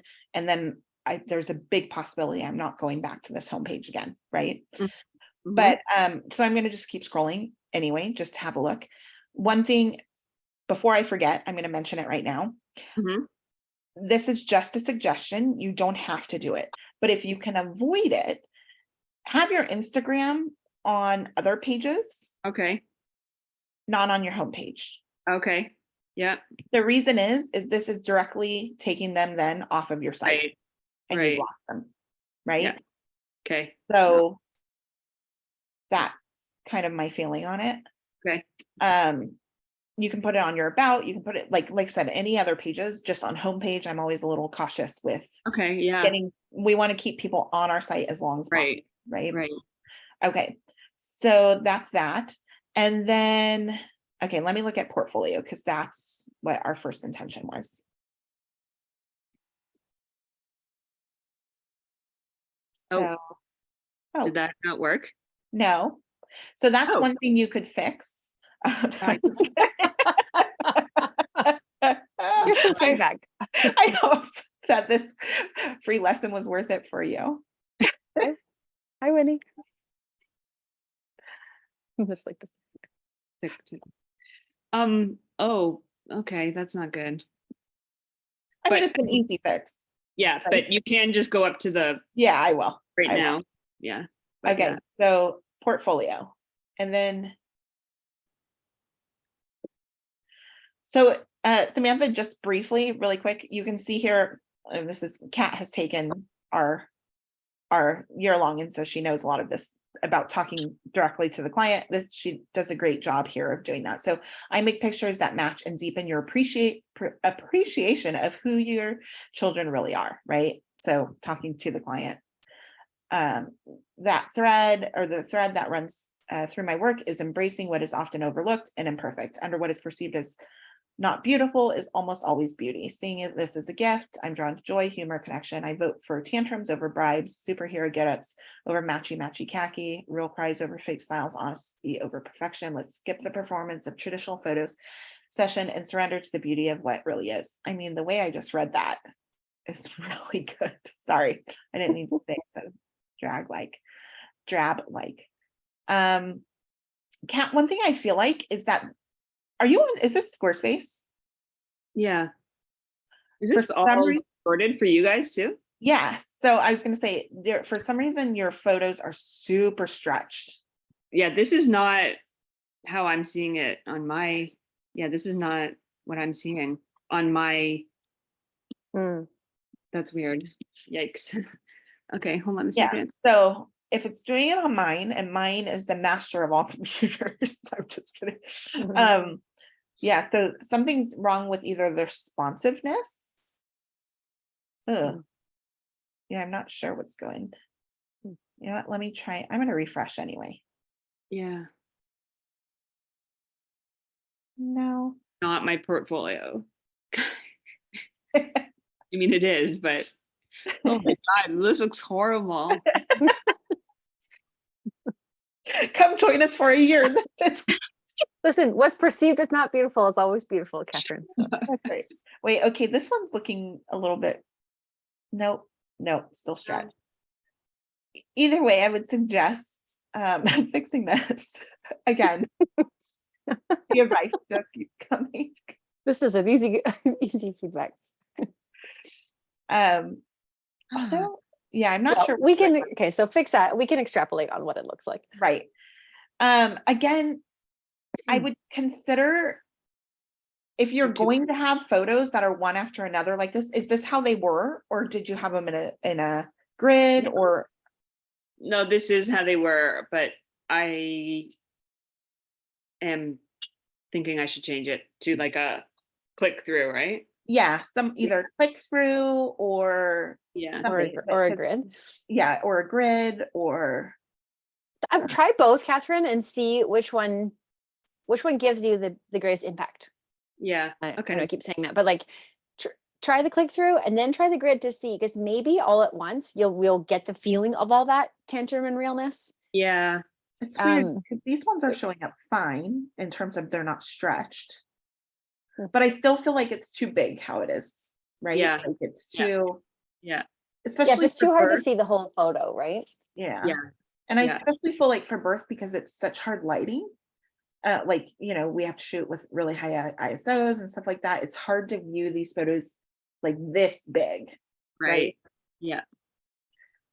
Yeah, I agree. I'm also going to suggest that, are you doing dog photography? Yes, Well- you are. I remember. Yeah, I'm trying to, You're doing your end of, well, this one. Okay. I want to gonna get do into these pet end of life photography, but right now I So have, yeah. my suggestion is just going to be this, switch the order of this to be portfolio or whatever, and then births, dogs, like whatever you're offering to your clients, and then your personal project, or start with your personal, like, but my suggestion would be the personal project should be last. I Okay. think so too. Yeah, I think so too. Okay, so the other thing that's missing on these portfolio things is we need calls to action of where you want them to go after they viewed the portfolio. Right. Okay. So buttons of where you want them to go next. You can also consider doing the highlight thing I talked about. If your website isn't too wordy, or like a ton of words, so it's not as big of a suggestion here, but I still like that of like, you know, the important stuff being highlighted. Highlighted, like literally like bolded, you mean? Yeah, bolded, Okay. you'd like, but again, yours, it's not like you have huge blocks of text, so it's not as necessary. I'm gonna just go here really quick and do your more on me. I am in love with your about page. Oh, really? Yes, because it shows the other things you do. Mhm. Yeah, And let's see it again. Can you show it again? yeah, I will, 1 second. So one thing I was going to say is, again, you can see you're talking about other people as well. So besides yourself, that you're a Toronto-based photographer in love with the process of making photos of my own family and yours, and capturing the essence of who we are. That thread runs through, blah, blah, blah, right? So it goes on. And again, it's about more people than you. We have some picture. Oh my God, you with long hair, or longer hair, I should say. Yeah. And then, oh, go ahead. Were you gonna say something, Jenna? No, I Okay. think she just was talking to her. Oh, okay. Right. You're okay. And then we have your other artwork, which I just love that, you know, you add that on here. And then I was really obsessed with this as well because I can relate to a lot of it. And so I don't know, I just love it. I just love you. Okay, I think you can go even further, as usual. I think like more. Tell us more about you. You're not just like to be able to do all those different types of art. There's like so much that we can extrapolate from that. Like there's so many layers to you that I think we can hear more about. Like not just about what you do, but like what got you into them? Why do them? What do you like about it? How do you spend your days? You know, like what's quirky about you? The quirkiest things about you is what I want to see on this site, I think. Like, what are the things that, yeah, what are the things that people would say about you, the people that know you the best, or like, what would your partner say about you? Get us into that kind of stuff because you're wanting in on other people's quirky, fun, kind of like very real, again, like radical moments. Let's see yours and like get us obsessed with you because you've got a lot of things to hook people on, right? And like to really, really hook them is not really it's not a very detailed piece of feedback, but like I said, I think the quirks, like getting into the details and like give us a window into what it's like to be you. Okay, so I'm going to go back to the homepage again, just because I want to click from there on your other options. So we did your about, and then free 15-minute phone chat. See where we fit, set it up. That's a cute call to action. And this is good. And good job on how did you hear about me? Everyone should have this, by the way, because it lets you know if your marketing is working. And you can find out which marketing efforts you're making are working the best. So putting how did you hear about me? If it's Google, then you know, hey, my SEO is working well. If it's from a friend, you know, hey, my referral program is working well. If it's from Instagram, hey, I should continue to post more on Instagram, like whatever, right? It lets us know. Okay, going back.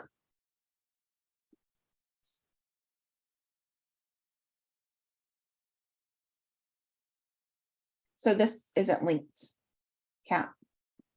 Yeah. The portfolio link, you mean? Nope, this one, no one is free until everyone is free, more anti-racism. Oh, okay. Thank you. Sure. Okay, and then testimonials. Come on. Okay, is this? So your testimonials links to your FAQ.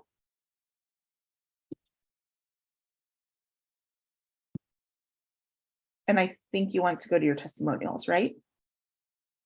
We're gathered. Are you just loving this? Like I said, we're worth every penny. I'm telling you. the look on your face. Okay. Yep. Thank you. Let's look at what more on how it leads us to cat. Or just kidding. Here's a good takeaway. Have people review your site just Yeah, in always case your links don't work.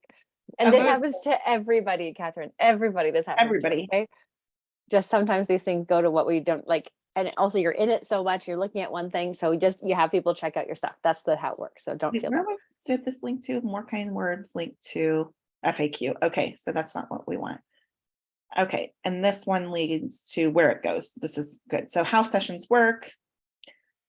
This is perfect. Straight into the point. You have a great picture. And then what I do, I get to know you and your family, pay close attention. I think this is awesome. Perfect and to the point. What am I going to tell you is missing here, Kat? Book now. Yeah, some kind of call to action. Okay. Whether it be book now or, you Call know, me or something. yeah, or it could be, you know, see the FAQ, like whatever, wherever you want it to lead them. I think on this, I would definitely have it go to book now or whatever, but yeah, you can even have two buttons, book now or check out the FAQ. Yep. Okay. And then let's look at, oops, no, further down, more FAQ. And your FAQ leads to testimonials. So that's, you got your links. Well, that's an easy fix. Yay. Yeah. But maybe I didn't have a testimonial page. Okay. Yeah, your testimonials are here. So we're going to pretend that they're fixed. Okay. And I think this is cute and great too. What I would consider is, yeah, Too big. maybe, yeah, Big. maybe getting them next to each other or whatnot. I love that you paired the photo up with the testimonials. I have mixed feelings on this actually. Can I give you my Right. honest feedback? Yeah. I don't know that those photos are as strong as your portfolio. And so I don't know if I like them mixed. I like the pairing as a concept, but your portfolio is more, again, you're trying to go for more radical, bold, candid, but you have very camera aware stuff in the testimonials. Yeah. So I don't know if that suits, like if that's consistent messaging. Yeah. So you can still use the testimonial, but I don't know that it has to exactly pair. And it's not like anyone's really going to know who's No. what, you know? So you think just words with no? Well, you can add pictures in, I think is what Jenna's saying. If like if you wanted to add some photos in here, you can. I think whatever's most effective. Mine currently has just words. I don't know if that's right or wrong. I have just words, but what mine is like just words after words after words after words. I'm assuming you're not going to read most of it, but my point is the impact is there, that like, look how many I have. That's my point. So I went with just words for that reason. Earlier, I had some pictures to go. I had one picture per testimonial when I had about 10. But again, so I had different kind of goals with each one. Right. And, you know, again, my goal now is just for volume. And so here, Yeah. so it's up to you. I think it depends. Like I would try it and see which one seems the most impactful, but just my thought, this kind of takes me out of your messaging. Yeah. Yeah. Do you have other ones that you could use maybe too? Like the thing with testimonials for everybody is like selecting which ones, like I just said, match your messaging and it's more consistent. So I might have a testimonial that says like something about maybe a portrait or whatever, but I don't use that one. Right. Like I use ones with, I intentionally use testimonials that have swear words in them, bad grammar, capital letters, like things that are exuberant, you know, and I choose emails. I don't have anyone write them. And sometimes you have to wait time. You have to wait until you have enough of them to put on, or like till people write you these exuberant things, you know? But again, those are intentional for me because I want the swearing in there. I want that's how I want you to feel when you get the work too. So just think about what you want them to feel when they receive the work and then which testimonials enforce that. And again, that should go across your messaging across the whole website. Yeah. Right. And then again, you need some kind of call to action or telling them what to do from this page, wherever you want them to go. Okay. So on this one, it could be something simple like see the work for yourself, or, you know, and it leads to your portfolio, or, you know, something along those lines. A little tip for people that are looking to build testimonials: when you're texting your client, they don't text back anything exuberant. But when you email and you stick to email interactions in terms of delivering the photographs, they email something back. They'll email back paragraphs, but when they text, they'll go, "Oh my God, so beautiful." And that's it. but when the same people, when they email, will write a like whole thing that you can use in a testimonial. So if you're someone who's struggling getting them, that's just consider how you're interacting with people. That's keep that in interesting. I Yeah. feel like you text something less formal if they're It's less texting. formal, but it's like one line. Right, because it's quick It's and always dirty. one line. And it's my consistent experience. Like, and I'm talking 17 years. So like I have huge, if you go to my website, I've got, you'll see huge paragraphs from people, like big double paragraph emails of like how they felt and the story of what got them to that feeling and all this stuff. And then I'll have clients that are like, I know, that are like obsessed with the work, and they just write, oh my God, and then emojis, I'm crying emojis, which is great, but it's not 3 paragraphs. Yeah. Yeah. Okay. So I feel really confident with that Yeah. experience, that feedback. I'm just like, also as I'm looking through, I'm almost feeling like the order of these. I'm trying to decide what should go first. This how it works, FAQ, and about me, and then maybe want to chat this land and testimonials. Like, I'm not sure if this how it works is too far down. Yeah.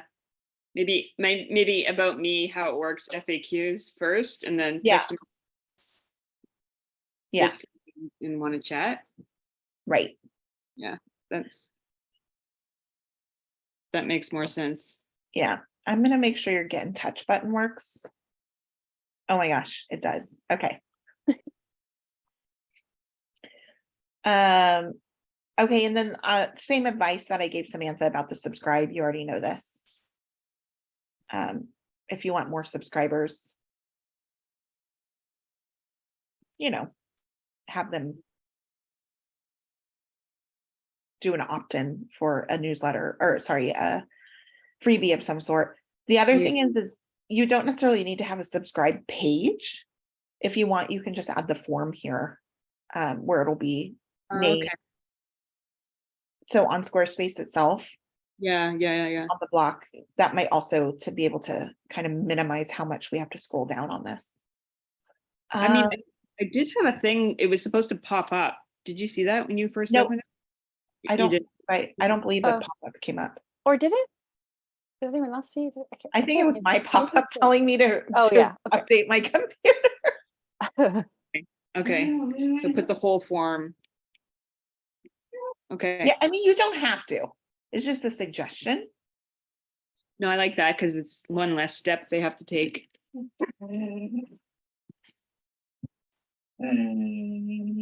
Okay, good.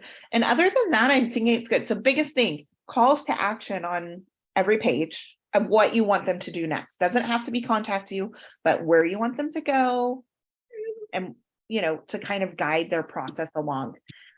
Also, don't be afraid to add a few more words into your homepage. That's really good for SEO. Okay. Make sure all your buttons are working to go where they're supposed to go. Think about the possibility of switching up Okay. the order of some of these things.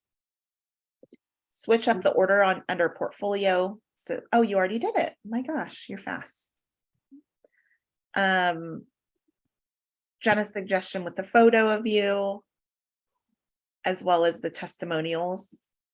I almost feel like the testimonials should be under about as well. Am I Yeah. wrong? Yeah. Okay. Because where is it now? Under how it works. Yeah, put it under about.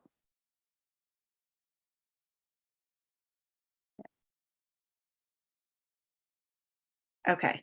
You're We're muted, Kat. Kat, you're muted.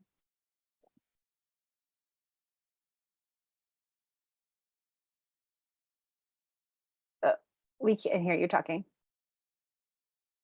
You're muted still. I want here. I can ask to unmute. Oh, sorry. Put the testimonials in the drop down under about. Is that what you mean? Correct. Okay.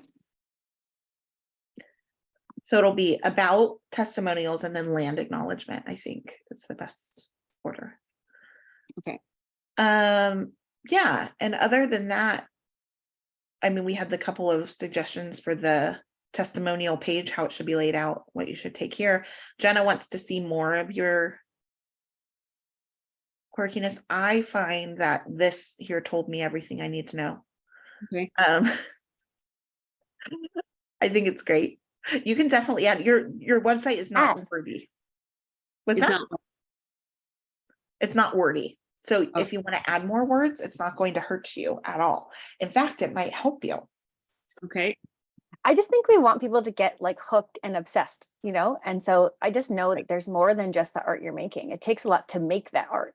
So, you know, if you Yeah. give us a window into what that's like, people are going to be like, I want that, or I relate to that, or it just gives you a chance to connect with people before they even meet you. Yeah. Like this is all, I don't want to take this away by any stretch. I would just add to it. Okay. Is that it? Was there any other points I made? Oh, what I was going to tell you is one thing that you can consider as I'm going through, if you do want to make photos smaller and like, you know, sort things around or whatever, you can also make them clickable by clicking the light box check mark on when you upload the photo on Squarespace. There's an option for light box under that, you know, photo section, and that makes it so the photo is clickable so people can click it and it'll bring up the photo Oh, make large. it, So you make can it- have smaller photos that then become larger if they click it. oh, yeah, That good make idea. sense? Okay, I think that was it. The biggest thing is going to be fixing those stretched out weird photos, making sure your buttons work, your calls to actions and buttons on the page, and not being afraid to use more words. Okay, I'm sad to say this, but I've got to go. That's So fine. I do too. Can you stay to answer questions? Yeah, I'll be Anything here. about the class or anything? Thanks everyone for coming and sharing with us. And Kat, thanks for giving Thank us you. your website. Thank you so much. And yeah, and like just to reinforce, don't worry about some of the links not working because that's what's going to happen to everybody. So it's nice. Yeah. It's nice. That's why to it's talk always about good that to have, yeah, it's always good to have someone click around your site. Yeah. To make sure things are Yeah. going the way, because when you look at it so much, after a while, it's just, bye, Jenna. stuff. Okay, thanks everyone for coming, and you're safe with Ash. Okay, take care. Are you though? No. You may not be. Thanks, All right. Ash. Yeah. so much. Did you have any other questions on it? No, I'm gonna implement all those suggestions and then take another look, and that's Yeah. super. Yeah, thank you. Yeah, and I can check it out for you again then once it's done. Like I said, I'm curious to see once you switch these up and take out these photos, how this will flow. Hmm. I did just go back to my old picture that I had on. Oh, under your about? Or I Yeah, mean, hold on. yeah, Let me refresh and then look. I see that now. Oh, wait, no, it's still showing me this Okay, one. never mind. Forget it. Forget Darn. it. Okay. I probably have too many cookies from you. Okay, perfect. But it's looking good. It's looking good. Thank you. I mean, yeah, it looks great.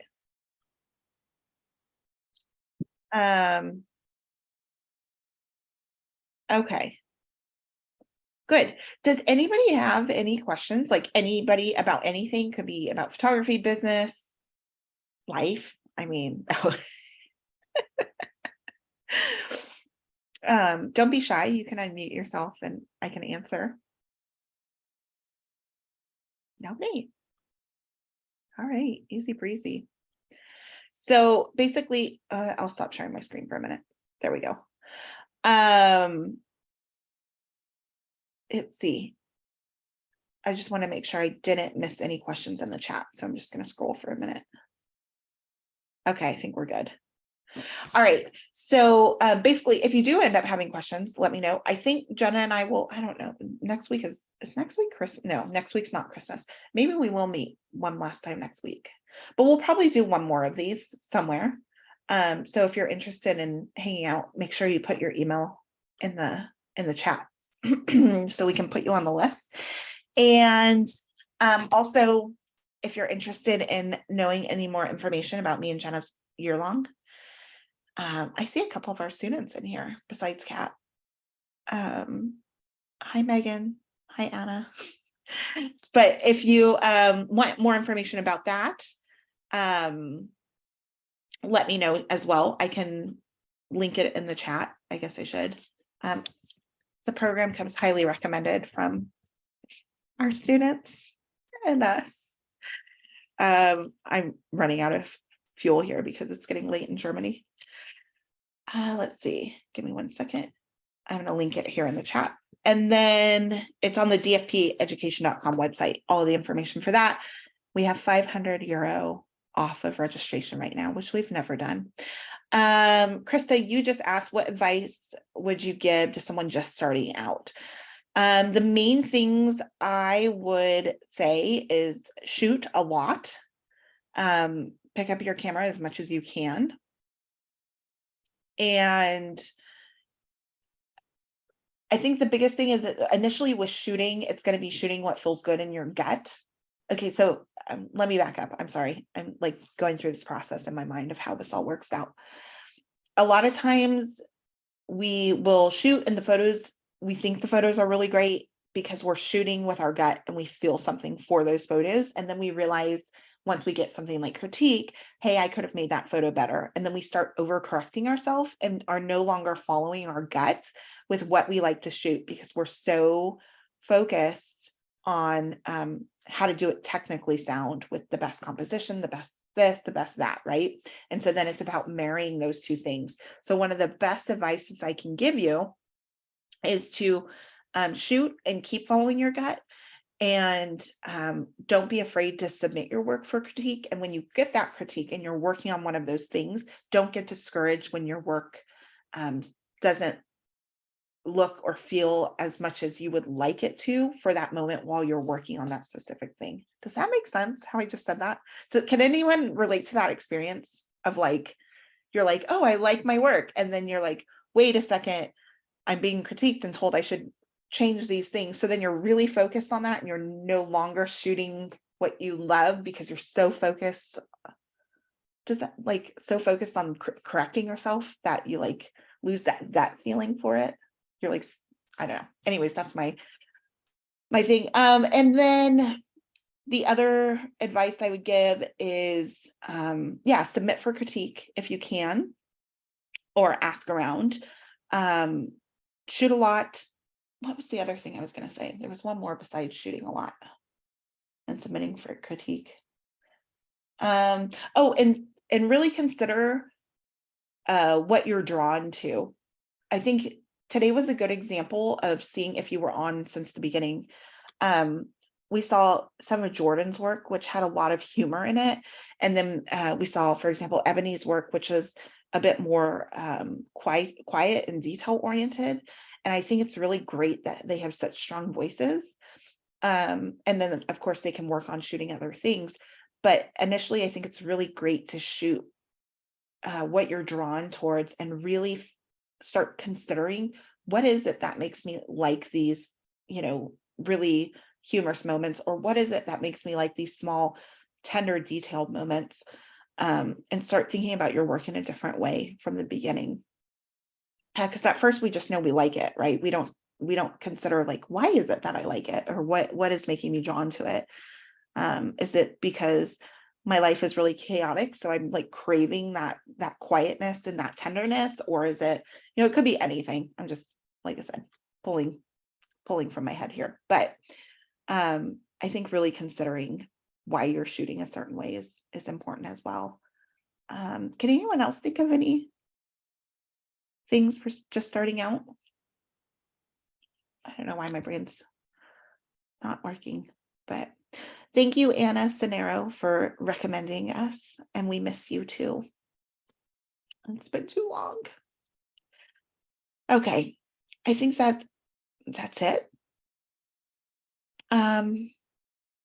Yeah. Oh, the other thing for just starting out, I remember what it was, is shoot a bunch for your portfolio, meaning find people to shoot for free so that you can do exactly, you know, what you want and not have to feel like you are having to please a client, right? You're just shooting for yourself to start making a portfolio that way. Yeah, that was the other thing I wanted to mention. All right, so I'll send out information for our next, I don't know when it's going to be. Like I said, it may be next week, or maybe it will be after the new year. But we hope to see you all then. And any questions you have, you can, like I said, message me, or you can email me at hello@dfpeducation.com. And it was really enjoyable. Thank you for everyone who allowed us to review your stuff and hung in there for a while. I hope it was helpful. And yeah, we'll see you soon. Super helpful. Thanks. No problem. Thank you. Bye, everyone.